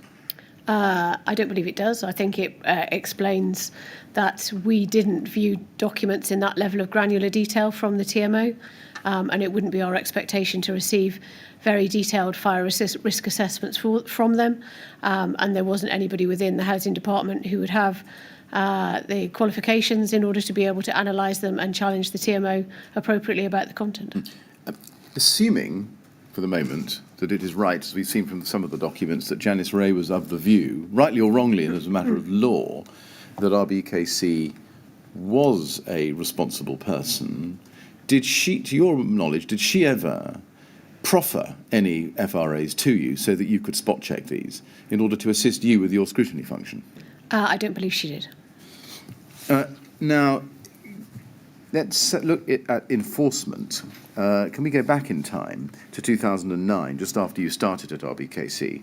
Do you remember that on the 17th of June, mid-June, to the best of your recollection, 2009, you were sent an email by Janice Ray to tell you that the LFB had told the FBO that they intended to serve an enforcement notice? Remember that? No. RBK 30's52568. This is an email of the 17th of June, which I've just referred to, from Janice Ray, the foot of page 1, and it goes to Jean Daintiff and to you, copy to Robert Black, as well as Adrian Bowman. And if you look at the subject, it says, forward, enforcement notice from Fire Brigade. Jean, Laura, Robert has asked me to advise you that the Fire Brigade informed us this morning that they intend to serve an enforcement notice jointly on the Council and the TMO Chief Executives. The email below advises of the background to this. We've made repeated efforts to clarify the Fire Brigade requirements and resolve this issue, but today the fire safety officers advised that they were anxious that this issue was dragging on and so they feel it is now appropriate to escalate this with the enforcement notice on both CEs. Please let me know if I can be of further assistance, and that's from Janice Ray. And you can see, if you look at page 2, what it was that Janice Ray was forwarding on to you and to Jean Daintiff. It's a long email to Robert Black informing him of the intention by the LFB to serve an enforcement notice jointly on us, the TMO, and the Council. And she says, I'm not sure exactly how this will be worded, but it will relate to our lack of progress with fire risk assessments in the communal areas of our blocks, as required by the Regulatory Reform Fire Safety Order 2005. And then she sets out the background, which I don't think I need to trouble you with. first of all, do you remember receiving that email now I've shown it to you? No. You'll notice, now that I have shown it to you, that enforcement notice was intended to be served by the LFB both on the TMO and on RBKC, as you can see there. Do you remember, even though you don't remember specifically this email, do you remember that RBKC was the subject of threatened enforcement? No.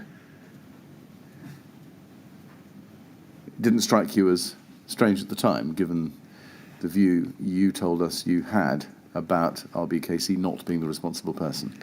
It's really hard to answer what I did or didn't think back in 2009 because it's now some time ago. Right. Do you remember being, in the light of that answer, I think I know what you'll say, but do you not remember being concerned about receiving news of the enforcement notice in light of the governance issues over the TMO that we discussed yesterday? I don't remember this particular incident. If I had been, as I was, informed that there was an enforcement notice to be served, then of course I would have been concerned about it. Right. Do you remember what you did about it? No, because I don't remember this incident at all. In fact, the enforcement notice that was threatened was never actually served. Do I take it from your lack of memory about any of this that you can't remember or help us about why that was? No, I don't. I'm afraid I can't. It sounds to me as if asking you any further questions about this topic at that time would be fruitless because you simply remember nothing about it. I'm afraid I don't. It's some time ago and I don't remember it. All right. Nonetheless, note, though, that this is something that Janice Ray sends to you at the time. We haven't seen any document, either from you or anybody else at RBKC, complaining that the council should not be joined into an enforcement notice because it is not the responsible person. And I'm assuming you haven't seen anything either to that effect. Would No, that I have be not. right? Can we look then at RBK 3053546?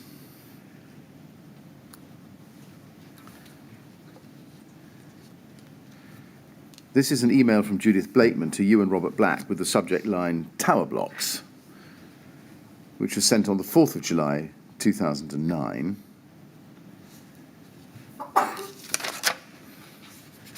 So only a few weeks after the enforcement, or the threat of the enforcement notice. And she says this at the foot of the page. And we'll need to, yes, that's it. And it's an email addressed to Robert Black and to you. Dear Mr. Black and Miss Johnson, in light of the tragic fire yesterday in Camberwell, I'd be grateful if we can have a risk assessment and report on the means of escape in the event of fire covering all the tower blocks in TMO's ownership within the borough. At Grenfell Tower, for example, because of the council offices and EMB offices on the lower floors, getting out of this building by the stairs is extremely difficult, and one can end up at a dead end. I would invite you to accompany me up to the top floor to see how difficult it would be to get out of this block in the event of an emergency. I look forward to an early response. Do you remember receiving this email? I'm afraid I don't. By the reference to the fire in Camberwell, that was a reference to the Lacknell House fire, wasn't it? I don't know. I presume so, because Lacknell House is in Camberwell. Right. But I can't remember the date of the Lacknell House fire, to be honest. 3rd of July 2009. Okay. So this is the day after. Well, then it's more than likely to be related to that particular fire. We see there's a response from you on page 1. Can we go to that, please? Top of page 1. You respond to Councillor Blakeman the following day, 5th July, copied to, in fact, sent to Robert Black as a primary recipient. Councillor Blakeman, the Royal Borough is at present in discussion with the TMO on commissioning consultants to undertake a review of the relevant fire risk assessments of the communal areas of the council blocks, as this is legally required by the Regulatory Reform Fire Safety Order. This process to date has been managed by the TMO, but it has been brought to our attention by the fire brigade that this will need to be more rigorous. Therefore, officers from the TMO and RBKC are in the process of setting up a working party to look at, and then there are 4 bullet points, complying with the proposed arrangements to set up the contract promptly with a competent fire safety company / consultant to carry out a suitable and sufficient fire risk assessment in each of the TMO managed properties and set an agreed timescale to achieve this, Review, challenge and support the consultant's recommendations as they are completed and sign off with the fire brigade. Review the considerable cost implications of both the reviews and any recommended works which flow from the inspections. Agree how they will be funded. I hope this answers your question in the short term, and when we have more information as a result of the review work, we will be able to brief councillors fully. In light of Councillor Blakeman's email, did you specifically direct anyone at the TMO to undertake a risk assessment of the means of escape in TMO-managed tower blocks? I don't remember if I did, but I'm afraid I don't remember. Did you take up Councillor Blakeman's invitation to accompany her to the top floor of Grenfell Tower? I don't believe I did. Why is that? I don't know. I mean, a serious and fatal fire had happened 2 days beforehand. She's identified a specific risky building. Yes.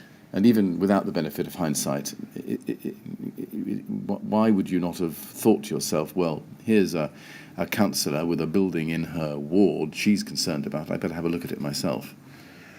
I'm afraid I really don't remember this email from 2009, and I don't remember my thought process on how I responded to Councillor Blakeman. All I can see is what is written here. I would have no doubt spoken to Robert Black about it and Janice Ray, but clearly here I haven't taken up her offer of a trip to the top floor of Grenfell Tower. Is it fair to say that from the time of the Lacknell House fire, you were personally aware that there was a serious concern, or at least a serious concern that had been expressed, about the adequacy of the means of escape from Grenfell Tower? I'm aware of it, that it was raised in this particular email, but I don't remember being continually aware of it throughout my time as Director of Housing at RBKC. Were you aware that from this time an FRA programme was implemented as a result of the threat of the enforcement action by the LFB? I was aware that the TMO undertook fire risk assessments, and they didn't just do that because of threat of enforcement from the LFB. They did that because they were required to do so. I believe the only, judging by what I've seen today, is that it's the rigorousness of those fire risk assessments which the LFB are being questioned, and the TMO and RBKC are looking at how to make them meet the requirements of the LFB. Well, were you aware that the TMO started monitoring their own fire risk assessment and closeouts as a result of actions indicated by the fire risk assessor from 2009 with a 5-year programme? That would be in a fairly standard procedure. I can't say in any detail that I was aware that the TMO specifically said to me, but that is when on receipt of a fire risk assessment, it has a number of actions within it, and it would have been best practice for the TMO to have someone to audit the fire risk assessments and to keep a log of how you undertook those actions. Those actions are generally graded either high, medium or low, or 1 month, 2 months, 6 months, 12 months, depending on the seriousness of the action highlighted, because it can be everything from removing a doormat in the corridor to serious compartmentalisation issues. So I would have been aware that the fire risk assessments were graded in that manner, and the TMO would be monitoring them in accordance with being able to undertake the requirements of those action plans.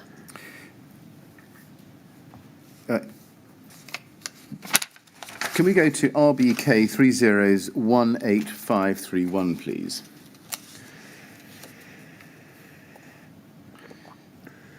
This is an email from Angus Sangster of LFB to Janice Ray, copied, among other people, to you. Can you see that? Yes. Subject, fire risk assessments for TMO properties. And he says, "Dear Janice, thank you for your email. I must emphasise that time is against you, bearing in mind the discussions regarding the provision of adequate fire safety measures in the TMO building stock have been taking place with members of my team for over a year now.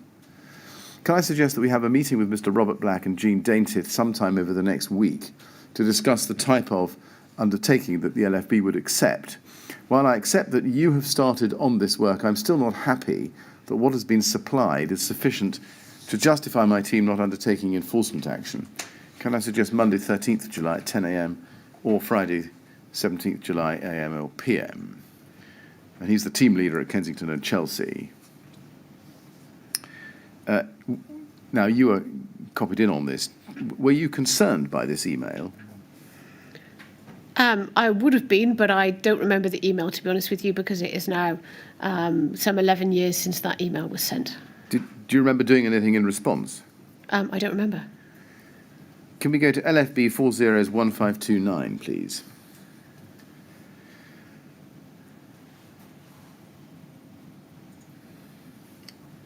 This is the note of a meeting on the 6th of August 2009 on the subject of fire risk assessments, and you can see that Jean Daintit and you were present, as was Angus Sangster of the LFB, together with a number of other LFB colleagues. Keith Holloway from TMO was also there. If you look at item 2, you can see that under enforcement notice it says, Jean Daintit expressed her concern that the London Fire Brigade had considered serving an enforcement notice on the council. Angus Sangster LFB advised her that the decision to potentially do this had not been a simple one. The LFB have been in discussion with TMO since mid-2008. However, the TMO officers or offices in place lacked the competence to carry out adequate risk assessment. Now, first, do you remember this meeting? No. Are you able to confirm that this was a discussion about the enforcement notice that we'd seen in the email which you had received from Janice Ray on the 17th of June that year? Only because it would seem obvious that that was the case, based on the information that you provided to me today. Are you able to help us about what had happened between the date of that email, 17th of June 2009, and the date of this meeting? No, because I don't remember it. Before this meeting, were you aware that the London Fire Brigade had been in discussions with the TMOs since mid-2008? No, not unless it was stated in previous email correspondence, and then it would have been brought to my attention. Do you remember what you understood Angus Sangster to mean by a lack of competence in the TMO? No, because I don't remember this meeting. Right. I appreciate you've got no memory at all. I'm just trying to really fill in the blanks. You remember nothing of this?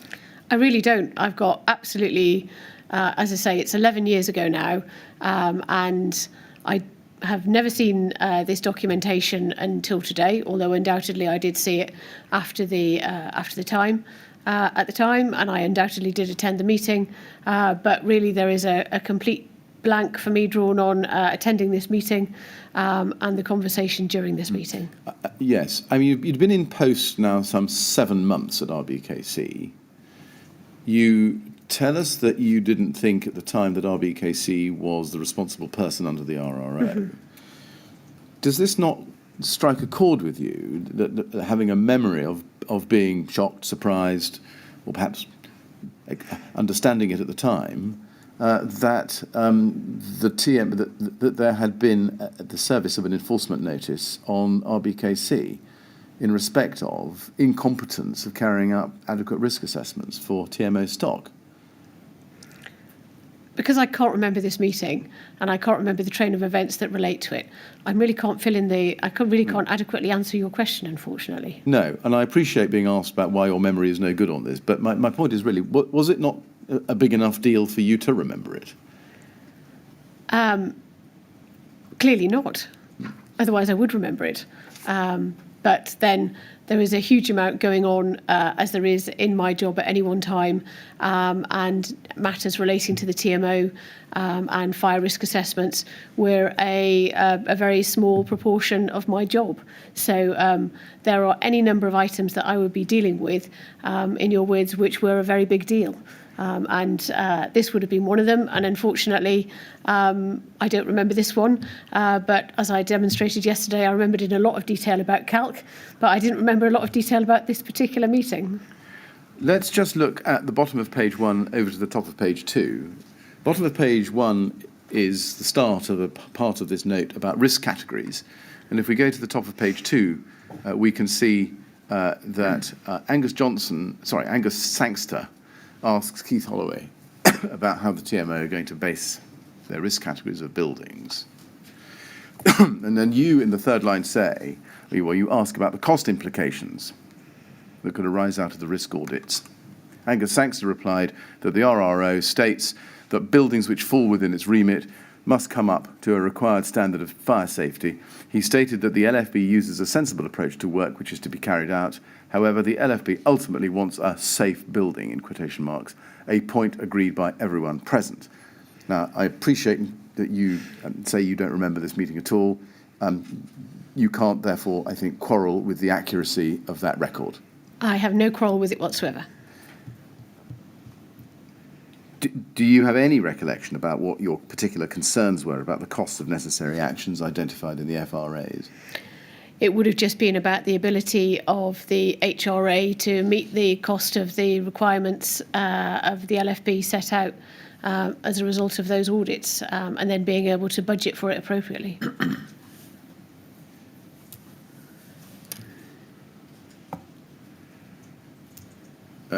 Yes. I mean, of course, we know that, as I've said to you, that the enforcement notice wasn't actually served in the end. It was threatened but not served. And I'm assuming that this meeting took place at a time. Is this right? Do you remember when that threat was still there?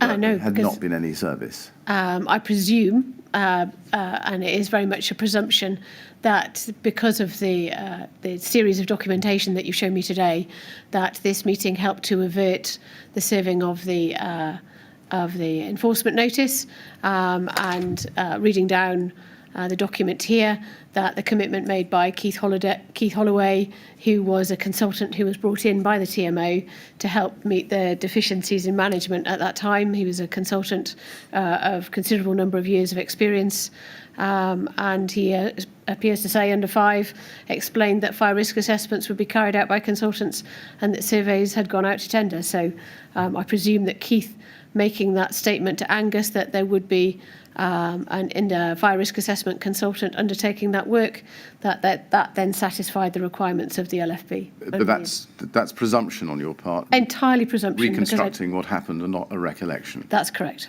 Yes. And do I take it from your answers about your lack of memory of this meeting is that you can't help us about your attitude to whether or not the actions required to bring buildings up to a required standard of fire safety were affordable or not? I mean, if those actions were required to be undertaken, then we would have to undertake those actions, end of. Right. Looking further down page 2, fire risk assessments, there's some discussion about those there, you can see. And then at the foot of the page, it says, 8 lines up from the bottom, Angus Sangster, LFB, asked whether the council and TMO felt that 3 years would be acceptable to carry out risk assessments of all the properties that they're responsible for. Both Jean Daintith and Keith Holloway, TMO, agreed. Angus Sangster, LFB, asked whether the council and TMO felt that 5 years would be acceptable to carry out all the significant findings identified by the risk assessments for all the properties they're responsible for. Both Jean Daintith and Keith Holloway, TMO, agreed. And again, I take it you can't quarrel with that record of what was said at that meeting. I have no quarrel with that because I don't remember it.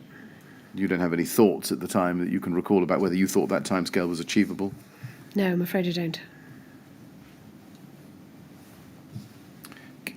Given that, as we see from the record, RBKC had agreed to that timescale, do you remember whether thereafter RBKC was involved in delivery or whether that was solely the TMO's responsibility? It was solely the TMO's responsibility. Did you monitor at any stage after this time, August 2009, did you monitor, or did RBKC monitor the delivery or completion of these actions by the TMO? I don't remember a specific instance or specific reports being sent to me. They may well have been, but we would have made an assumption that the TMO went away and got on and undertook that particular action. Right. Going to page 3, please. As you can see, there's something called general discussion as a topic. Keith Holloway, TMO, asked about were that problem areas may arise, or I think it's where the problem areas may arise in TMO premises. Angus Sangster LFB mentioned about flats and the 1 hour compartmentation. He stressed that few of the TMO buildings have fire doors or some do not have dry risers. Colette O'Hara LFB said this was one of the key problems with the TMO risk assessment so far had been the low level of the knowledge as to whether a door is a fire up to the correct standard. Do you have any recollection of a discussion about there being problems with fire doors in TMO stock around this time? No, I remember distinctly discussions about fire doors and doors at a later date, because there was a door replacement programme which is well documented in both the TMO board minute meetings and also in Scrutiny Committee minutes from Scrutiny Committee around the door replacement programme and the difficulties of trying to do that in leaseholder stock. But I don't remember it specifically in 2009. Well, we'll come back to that topic shortly. Before we leave this document, can I show you page 4, please? Under the heading paragraph 10, general discussion, timescales for completion of risk assessment / works completion. It records you at the beginning asking the LFBs about the LFB's consistency in approaching social housing providers. And then if you go to the second half of that section, you can see that Keith Holloway, TMO, reiterated that the TMO would complete their procurement programme by September 2009. The risk assessments will be completed over the following 12 months. Angus Sangster LFB replied that he feels TMO need to develop the level of competence amongst their staff.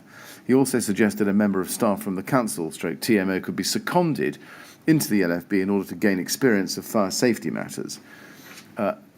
First of all, I take it that nobody from RBKC was ever seconded into the LFB. Not from the housing department. Right. Well, for anywhere else, to your knowledge? No. I don't. Not to my knowledge. I see. What about the TMO? To your knowledge, was anybody from the TMO ever seconded to the LFB? I don't know.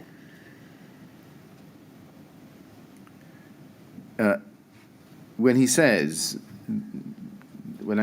Sangster says that he feels the TMO need to develop the level of competence among their staff, do you remember that being said? Do you remember reacting to that in any way? I don't remember the meeting, so I don't remember whether I reacted or not. Right. Do you remember whether there was any format or system for taking these comments back to the TMO, other than relying on Keith Holloway, who was there to do so? I don't remember there being a particular format to do so. Keith Holloway was, an interim of considerable experience, former chief exec of a housing association, so we would have relied on Keith's expertise in order to be able to follow those up within the TMO. And it may well have been, but I can't say this for certain, that this was I then may have gone back to Pam Sedgwick, who was the housing commissioning manager at the time, and spoken to her about it. But that is just supposition on my behalf. Let's look on then into the question of fire risk assessments. How did you understand fire risk assessments conducted by the TMO to have been funded? They'd be funded from the HRA. Funded from RBKC agreed with the TMO an annual budget. Both for their staffing requirements, and then it was divided up into various subsections from that. So there was an element of which it was the revenue, and then element which was capital programme. The capital programme in 2009 was completely dictated by central government in terms of the allowances that we received under the management and major repairs allowance, and the revenue. I believe we had more opportunity, but the rent was pooled at that time. It was a pooling system and then redistributed. So as I understand it, the fire risk assessments would have been paid from the allowance that the TMO received from their budget, as agreed with the council, which would have been from the revenue fund because it's not a capital item. Right. And that was assessed and agreed year by year, was it? Yes, it was agreed on an annual basis. If more funding had been required for fire assessments, would the TMO have made a proposal to you as head of the housing department? I have no doubt they would have done, yeah. Now, we've seen some documents which show that Anne Muchmore, who was RBKC's Performance and Contracts Monitoring Officer, was involved in the tender process for a consultant to undertake the FRAs. Do you remember that? I'm afraid I don't. I do remember Anne Muchmore, who worked in the housing department for a number of years and then retired. And if she was part of that process, then I have no reason to dispute it. Right. Were you made aware of that process or any subsequent tender process? I don't remember being made aware of it, but I wasn't her line manager. She reported into Pam Sedgwick, so it may well have been that that Pam was aware of it. She may or may not have made me aware of it. I just don't remember from 11 years ago. Was Pam Sedgwick, was you your predecessor? No. No, Sue Daniels was my predecessor. Sorry. Pam Sedgwick. And Muchmore reported to whom then? Anne Muchmore reported to Pam Sedgwick. Pam Sedgwick was the housing commissioning manager before Amanda Johnson. I see. And did Anne Muchmore continue to report to Amanda Johnson? I don't remember because Pam Sedgwick retired. Oh no, Pam Sedgwick left the organisation and Anne Muchmore retired, but I couldn't tell you the timeline upon which time that happened. Were you aware that an outfit called Salvus Consulting Limited was appointed to undertake the fire risk assessments on the TMO's high-risk properties? I don't remember being aware of that. I may have been, but I simply don't remember after all this time. And they were appointed to do so in September 2009. Do you remember that? Again, as I've said, no, I don't. And would it follow that you can't recall, one way or the other, that when Salvus's contract came to an end in early 2010, a tender to appoint a new fire risk assessor for the high-risk properties was not actually then carried out? I was not aware of that, no.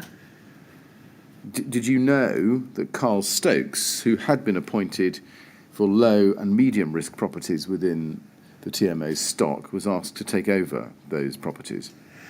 I wasn't aware of the detail of what Carl Stokes was commissioned to do, but I was aware, or made aware at some point from 2000, from at some point in time, that he was the TMO's fire risk assessor.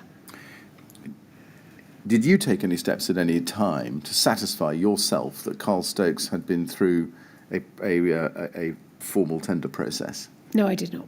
Why is that? I didn't get into the granular detail of who the TMO procured and under what basis they procured. Did you contracts. ever discover that, as appears, Carl Stokes had never actually gone through a formal tender process, at least in respect of the high-risk properties?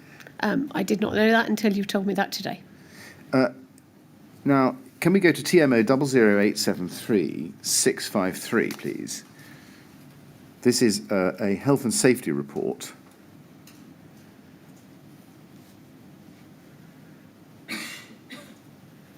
For the TMO board on the 8th of October 2009. And it's a report by the Health and Safety Advisor. Further update on fire risk assessments. And it's written by Janice Ray as a report, as it appears, for the board meeting of the TMO on that day. And the purpose of the report, as you can see, is set out in the shaded box for information. And it says under paragraph 1.1, the purpose of this report is to further update the TMO on progress made with the fire risk assessments on the communal areas of council blocks. A briefing note entitled Fire Safety in Tower Blocks was circulated at the July board.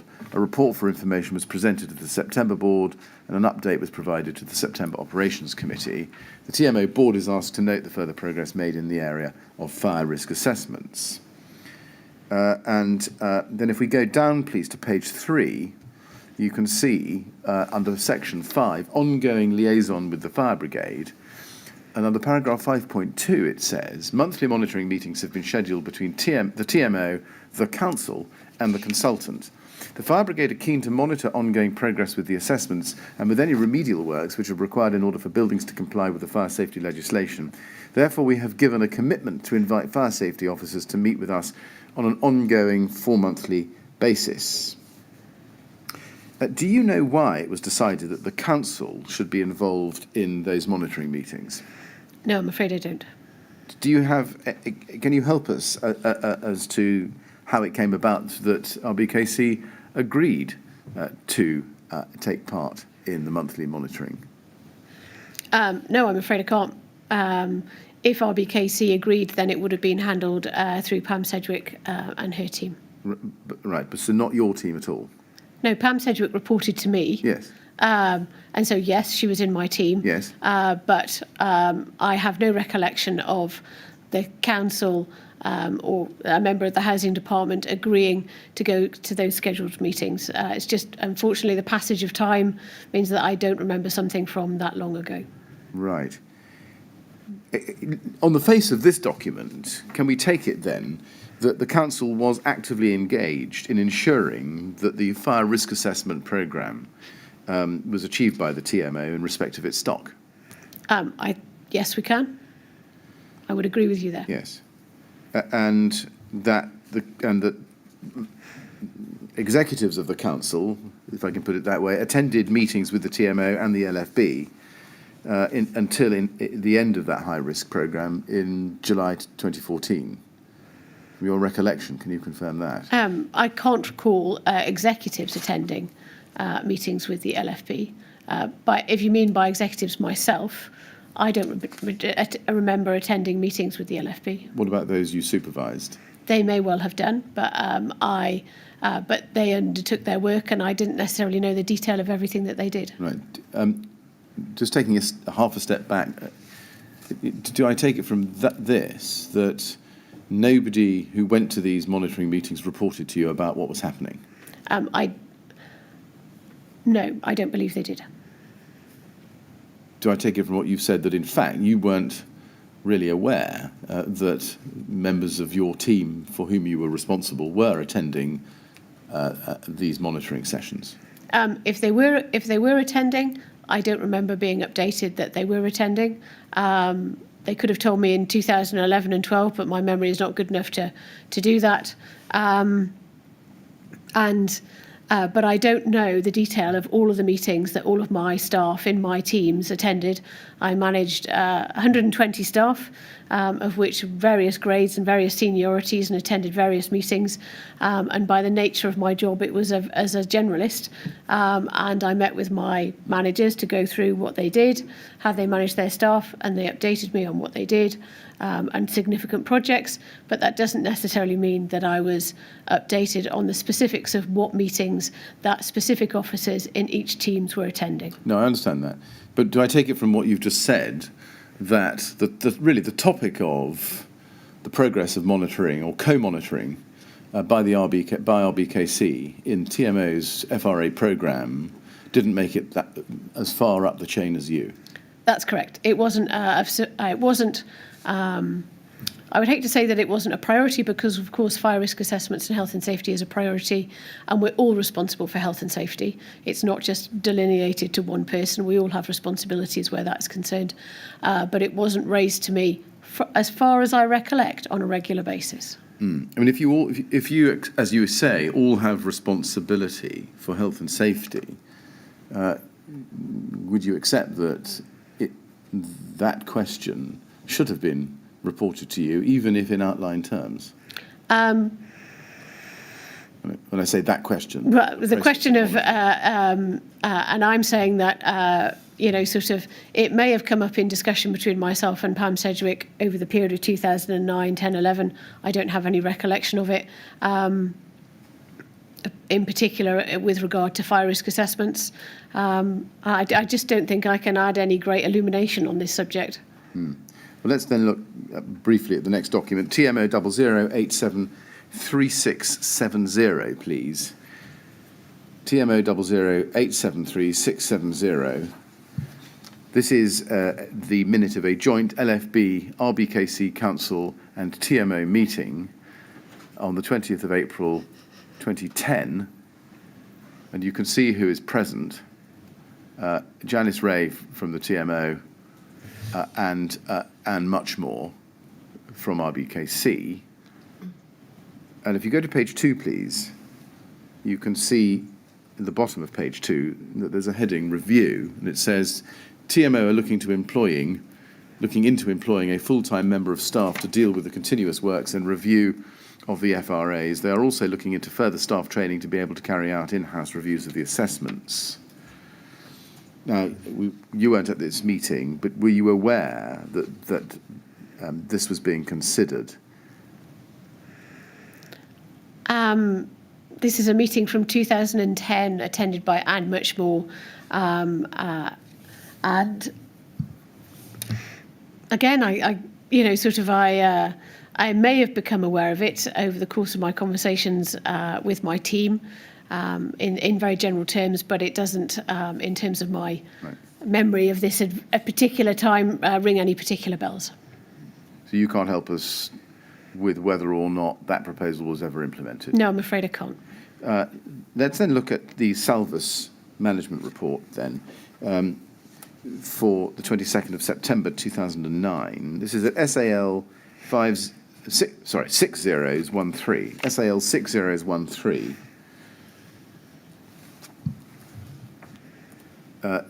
Now, at this point, Salvus were the TMO's appointed fire risk assessor. This is a management report produced by them. It's a fire risk assessment for fire safety policy and procedures, as you can see.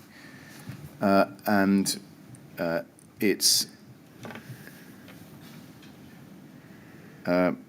dated the 22nd of September 2009. Is this, just looking at the first page of this, is this a document you've ever seen before? I don't believe I have. Right. And is it a document that you would have expected to see at the time, given its subject matter? I may or may not have done. You may or may not have done.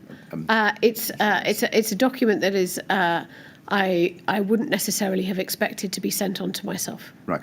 I'll just show you what it's about. If you can go to page 2, under Introduction, it says, this fire risk assessment management report has been completed at the request of Russell Thompson, Head of Asset Strategy and Investment of Tenant Management Organisation, TMO, of the Royal Borough of Kensington and Chelsea. This management report reflects information gathered on the fire safety management systems of the TMO in respect of its property portfolio, as per contract agreement dated 2nd September 2009. Does this ring any bells with you at all? No. Is this something that you would have expected to see, or did expect to see, even though you didn't see it? I wouldn't necessarily have expected to see a document like this. Right.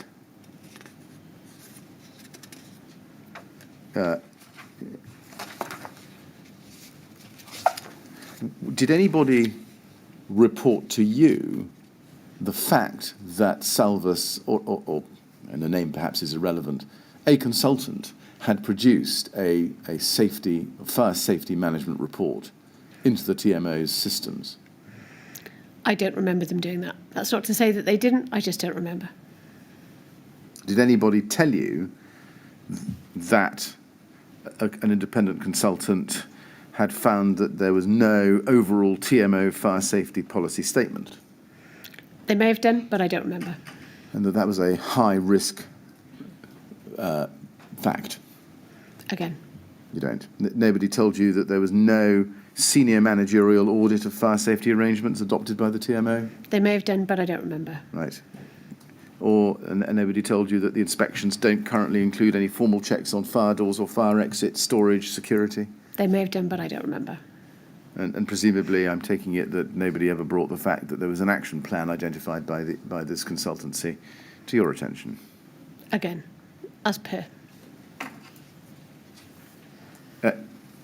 Summarising this document, it identifies some 25 areas where where hazards existed and where the TMO's management processes in place posed a medium or high risk of fire. And in 22 instances, a high risk of fire, a medium or high risk of fire. And it set out 49 actions as necessary to ameliorate the risks identified in it. Did anybody ever tell you that there was this level of deficiency in the TMO's fire safety management system? They may have done, but again, I don't remember.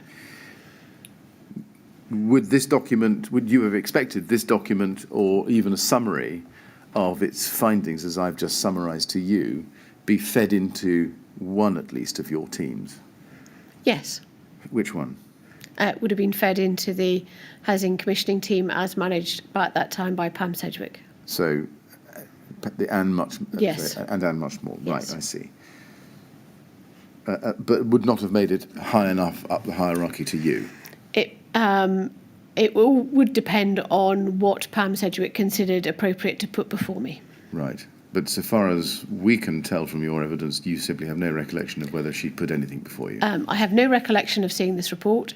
If there was an email train that has been discovered that showed that I did see it, then fair enough, but I don't remember seeing it. I've only seen the front page of it, so it may be that if I saw more of it, it may jog my memory, but just viewing it from what you've shown me today, I don't have a memory of seeing it.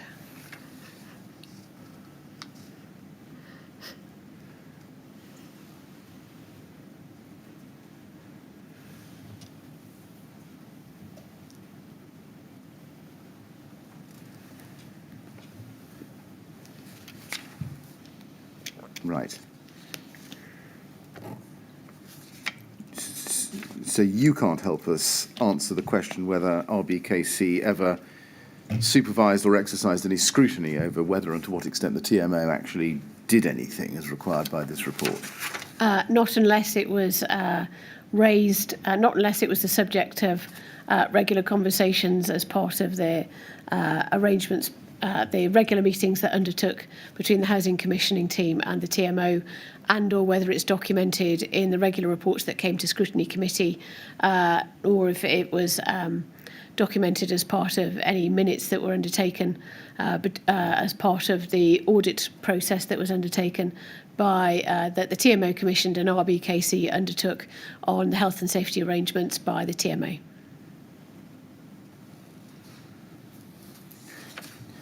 Can I then move on to early 2010? Can we go to LFB 000031977?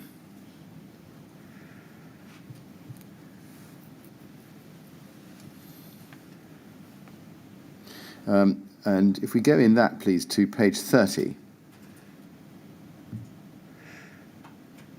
we can see a letter from RBKC dated the 27th of January to Angus Sangster. And if we turn, please, to page 32 in this run of documents, we can see that the letter is signed both by Robert Black, TMO Chief Executive, and by you, Chief Housing Officer. So it's a letter that comes both from the TMO and from RBKC, as you can see. Yes.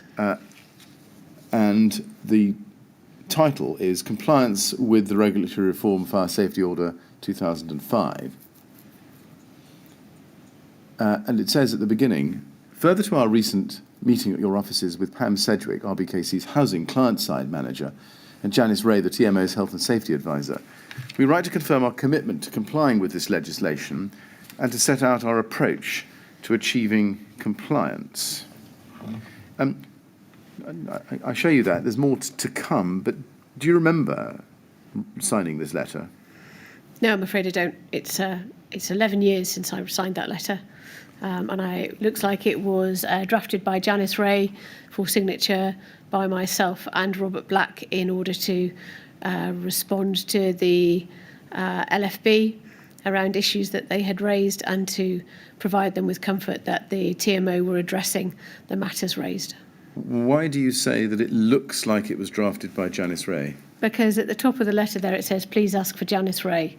So I presume that I'm making an assumption that she drafted the letter, right, because her name is at the top. I see. Do you remember anything of the circumstances in which you came to write a joint letter to the LFB together with the TMO? No, I don't, but I can make an assumption that because the LFB met with RBKC and the TMO jointly in 2000 and earlier, as we have been through, that Robert Black, on undertaking some of the actions or the actions set out below, then suggested that we write in response following that meeting. Now, you say that Janice Ray drafted it. Do you remember going through it carefully to check it and assure yourself that you wanted to sign it before you signed it?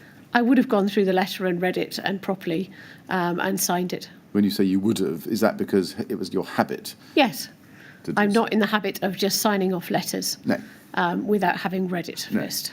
And therefore, when we look at the first paragraph and see that you're confirming, quotes, our commitment to complying with this legislation, the R there was, is this right, both RBKC and TMO? Yes, because we've jointly signed the letter. Indeed. And I appreciate what you're going to ask me now about the regulatory reform fire safety order and joint commitment, but because the LFB came to see us both in terms of the council and the TMO, then that's why we probably felt, although I can't remember it, why it was worthwhile responding to the responding jointly on this particular issue. Right. Although I can't remember it, why it was worthwhile responding to the responding jointly on this particular issue. Right. I mean, I take it that you didn't take the opportunity to make it clear to LFB that, so far as RBKC was concerned, it was not the responsible person. No, and I don't think I would have even thought about that at the time. Does that tell us, having not thought about it at the time, that you perhaps unthinkingly assumed or proceeded on the basis, at least, that RBKC was the responsible person? I may have done. I may have done at the time.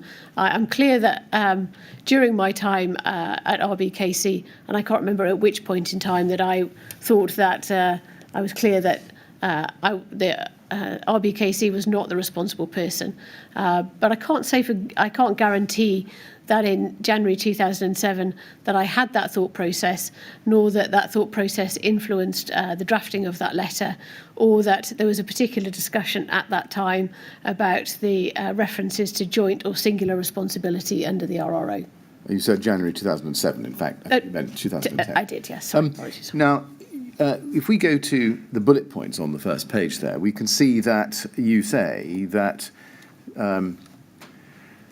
or it is said, however, specifically jointly with RBKC and in liaison with your fire safety team, that's the LFB, we have agreed to, and then there's a long list of bullet points set out there. One of those, it was, in the third one, to appoint a competent fire safety consultancy partner to undertake the fire risk assessments at each of the 110 potentially high-risk blocks. Did the phrase fire consultancy partner mean anything specific in relation to the level of qualification of the fire consultant that was agreed with the LFB? I don't know. Well, you say you don't know. Let me try it a different way. It's clear that this letter agrees, or records an agreement, with LFB that a competent fire safety consultancy partner would be appointed to undertake the fire risk assessments in the high-risk blocks. Do you remember whether there was an agreement as to the level of competency that that person would have? I do not remember. Was there any discussion with the LFB about how either the TMO or RBKC or both would go about assessing competence in this context? I do not remember there being a conversation about competency of the fire risk assessor competency. I see. So did you have no understanding at all about what competency meant?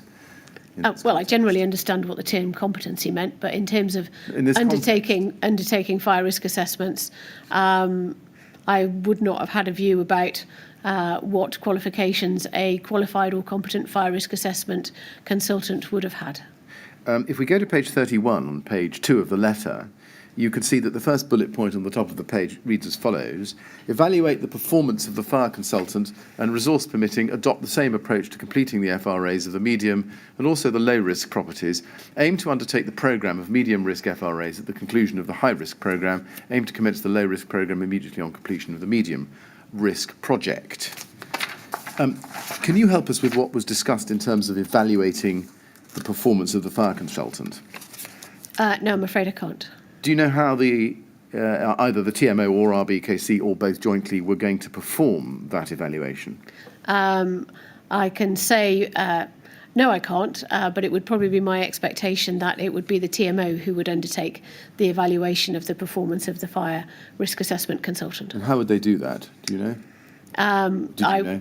I don't know, but if you ask me now how I would expect someone to evaluate the performance of a fire risk assessment consultant in 2021, then you would have an audit undertaken of fire risk assessments, and you may even bring in a regular auditor to undertake a review periodically of, say, 5 or 10% of the risk assessments to have a look at the quality of them in order to make sure that they were up to date. Yes, but I'm not asking you about... No, I know. I know you're not asking me, but... I'm asking you about 2010 and just want to know whether, as a matter of fact, at the time, there was any thinking, as far as you know, about how it was or what process would be adopted to conduct this evaluation. I do not remember what the process was for evaluating the performance of the fire risk assessment consultant. Do you remember whether there were any criteria or standards agreed or to which LFB referred against which this evaluation would take place? I do not know. It may have been discussed with members of my team who were undertaking the regular conversations with the TMO, but it wasn't discussed with myself as far as I remember. And then if you look below the bullet points on page 31 there, page 2 of the letter, it goes on to say, additionally, we can confirm that in order to effectively progress the recommendations from the assessment reports in a timely manner, TMO officers have established a working group which meets every 2 weeks. The working group discusses in detail each report that's received and agrees a responsible person and a timescale to progress each action. Were you aware what that working group was for? No. Was it actually ever set up, do you know? I don't know. Were you, as a signatory of this letter, not keen to make sure that it was? Unfortunately, with the passage of time, I can't remember. Clearly, I have signed this letter. Clearly, I understood that the TMO were taking action in order to make sure that took place. And I think it would be my assumption that the TMO would set up the working group and it would meet every 2 weeks. I had no reason to believe that the TMO wouldn't. And then it would be my understanding that anything that revolved regular monitoring of TMO actions that they had made a commitment to would be raised through the regular meetings that were undertaken as part of the performance monitoring of the TMO, which didn't necessarily involve myself. Right. Would it be fair? I mean, would it be fair to say, looking at this letter and standing back from it, that by at least January 2010, this question of the deficiencies in TMO's historic FRAs had not only been brought to your attention, but you and Mr. Black, the two people, senior people in each organisation responsible, had not only addressed the problem, but actually gone to the LFB and were promising how you were going to continue to address the problem. I think that's what the letter says, yes. In the light of that, can you explain why thereafter you didn't keep a grip on it, at least to make sure that what is said in this letter the TMO would do was done? I cannot explain that. Right. Can we then look at something a little bit later in 2010, which is Jean Daintith's Peeps email? Now that's a rather obscure title, but can we look at RBK 30266862?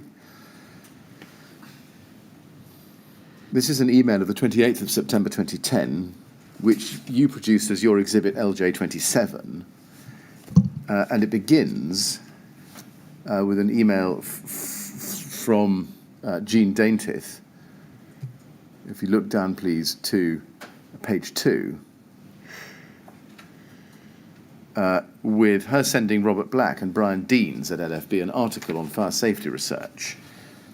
That's how it begins. And we can see that Robert Black responds on the 30th of September if you look at page 1, to Jean Daintiff and Brian Deans, and he copies in both Janice Ray and you. And he says, in the second paragraph, I feel it's worth reiterating that as we have now completed the fire risk assessments on all of our potentially high risk, which includes all of our high-rise blocks, and in each case the evacuation strategy has been confirmed as being stay put, defend in place. Specifically, the assessments have confirmed that because these blocks consist of purpose-built, self-contained dwellings, and the compartmentation is good, if a fire were to break out elsewhere in the block, the residents would be safe to stay put. Obviously, if the fire was within their flat, they should evacuate immediately. Now, just pausing there, were you familiar at this time, this is late September 2010, with the concept of the stay put strategy? Yes, I was. Was there ever any discussion about whether the stay put strategy was suitable for all of the high-rise buildings in the TMO's stock? I don't remember there being a specific discussion about individual blocks. I understood that it was a stay put strategy. That's what I understood. Right. I did not know if there was a differentiation between different blocks. I see.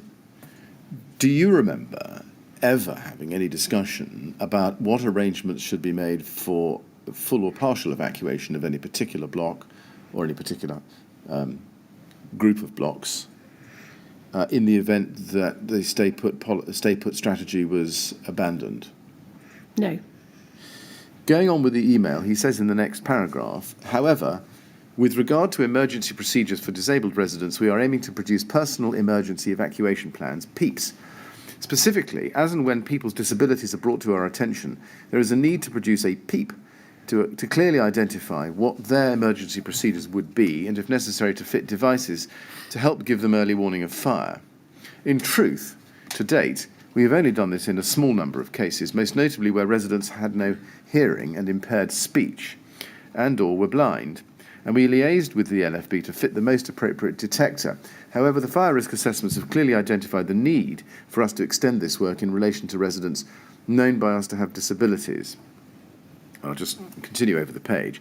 The FRAs themselves have sometimes identified individual residents who we should target, and the TP tracker and the Big Wow work will clearly identify others. We were planning to work with the new FRA consultant to produce generic PEEPs for larger blocks that could then be personalised to individual needs. Just out of interest, what was the Big Wow project? I don't remember. I don't remember the TMO having a big wow, but I can't provide you with any more answer that will elucidate that particular question. All right. Were you familiar at the time with the concept of personal emergency evacuation plans? Only as a result of the article that Claire Wise had written, who was a member of my team. So as a result of this exchange? Yes. I see. Do you know if the TMO ever in fact produced PEEPs for any of its housing stock across the board? I don't know. And what about in particular for Grenfell Tower? I don't know. Can we go to your second witness statement? Well, we don't need to go to it, but you say at paragraph 22 of your second witness statement that you didn't follow up on whether the TMO produced PEEPs. That's correct. Why is that? It was an item that I had discussed with Robert Black, and then I left it to the TMO in order to be able to take that forward, and I didn't follow it up any further. Right. Do you know why you didn't follow it up? You just left it to him? I just left it to the TMO to take action on that account. Right.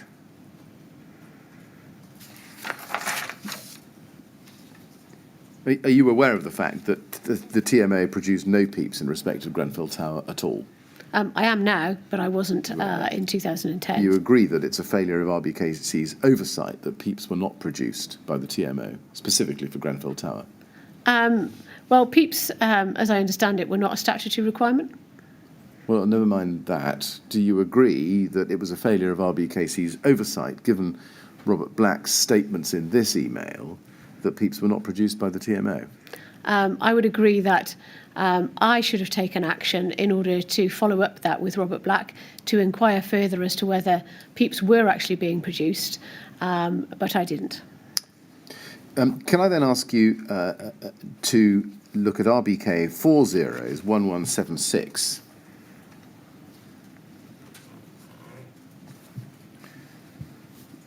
This is about fire safety protocol. This is an email exchange between you, Kevin Thompson, who was interim head of service, residential operations, environmental health and trading standards, and also Janice Ray from mid-December 2010. And it bears the subject line, Fire Safety Protocol. Can we look at page 2 in that email run, please? And there you will find an email of the 14th of December from Kevin Thompson to you with that title. And he starts by saying, "Hi Laura, the legal framework for fire safety in residential accommodation is complex and overlapping.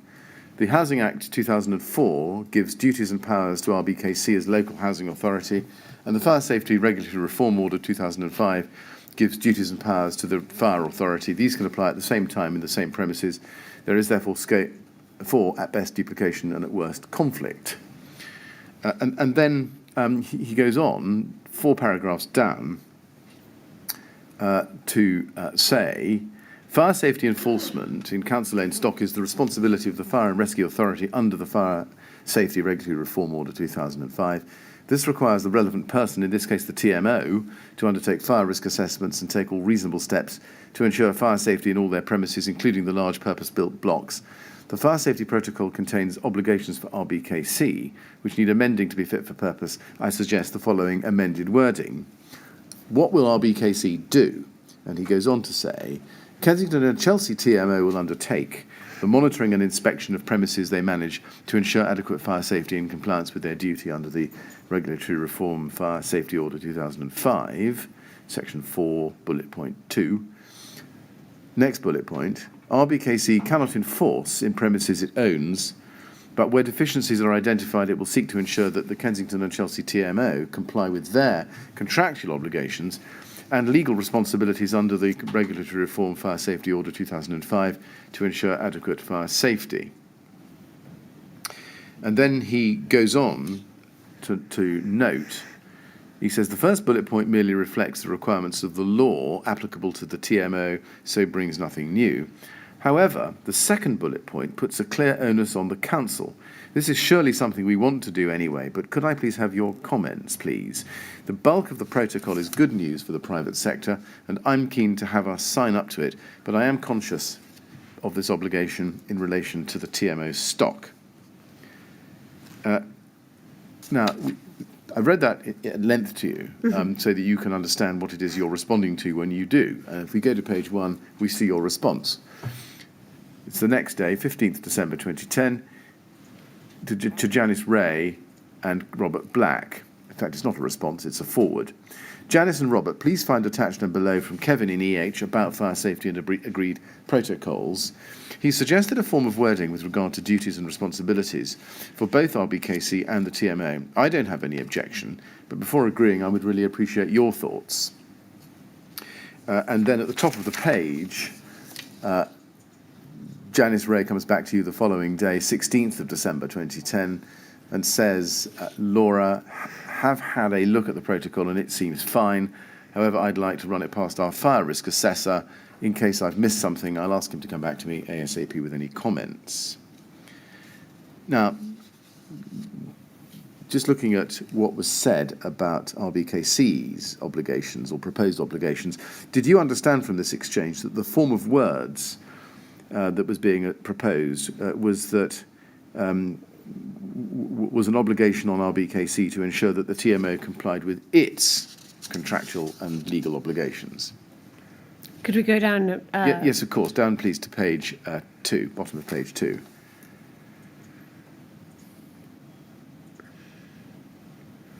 In other words, in premises which RBKC owns itself, it would be either assuming or confirming obligations to ensure that the TMO comply with their contractual obligations and legal responsibilities. Yes.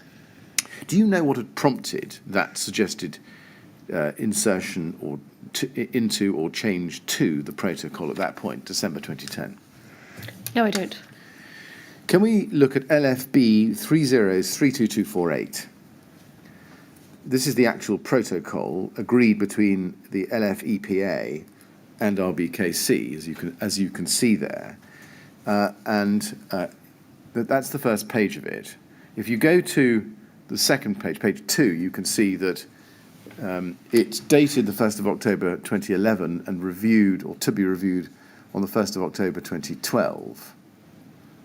So this is a slightly later version, or perhaps comes a little bit later than December 2010. But if you go to page 8, please, we can see that it's signed by Paul Morse on behalf of RBKC. He's the Director of Environmental Health. Do you see that? Yes. And he signs it on the 17th of November 2011.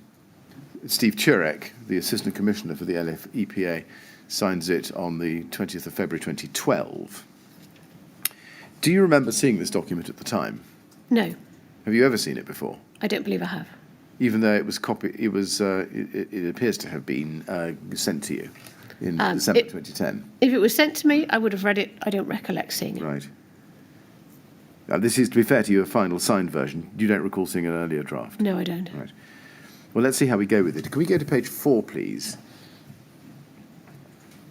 On page 4, you can see it says at the bottom of the page, what will the Royal Borough of Kensington and Chelsea do?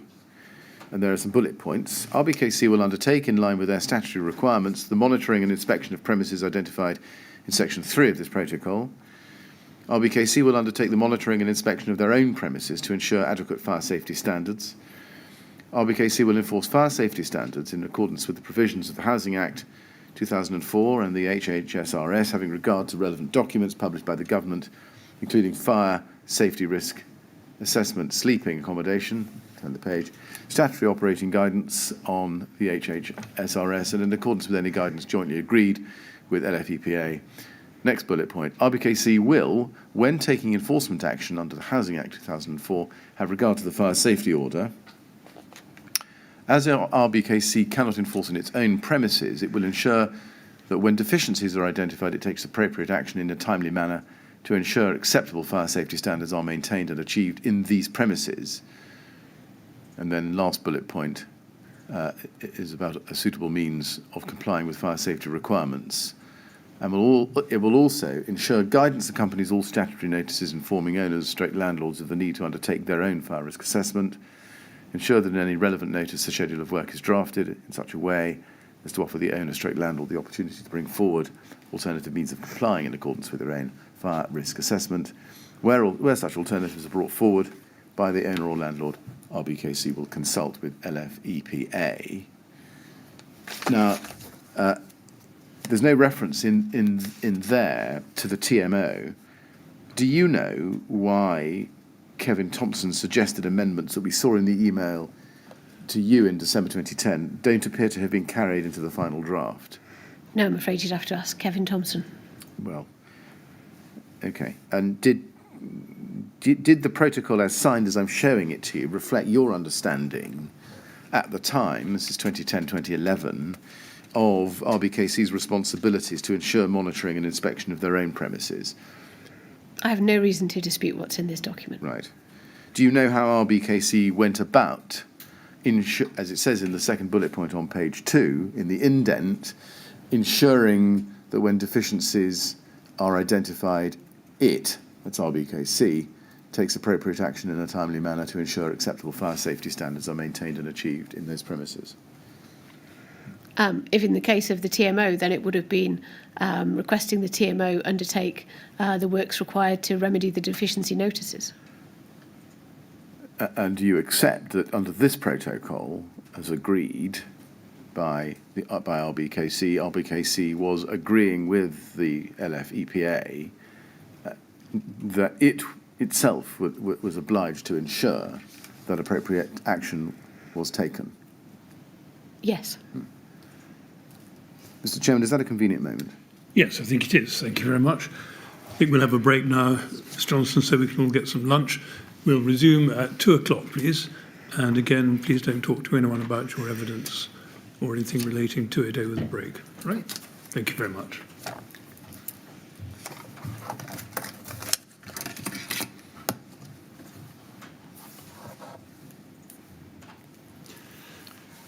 Thank you. 2 o'clock then, please. Okay.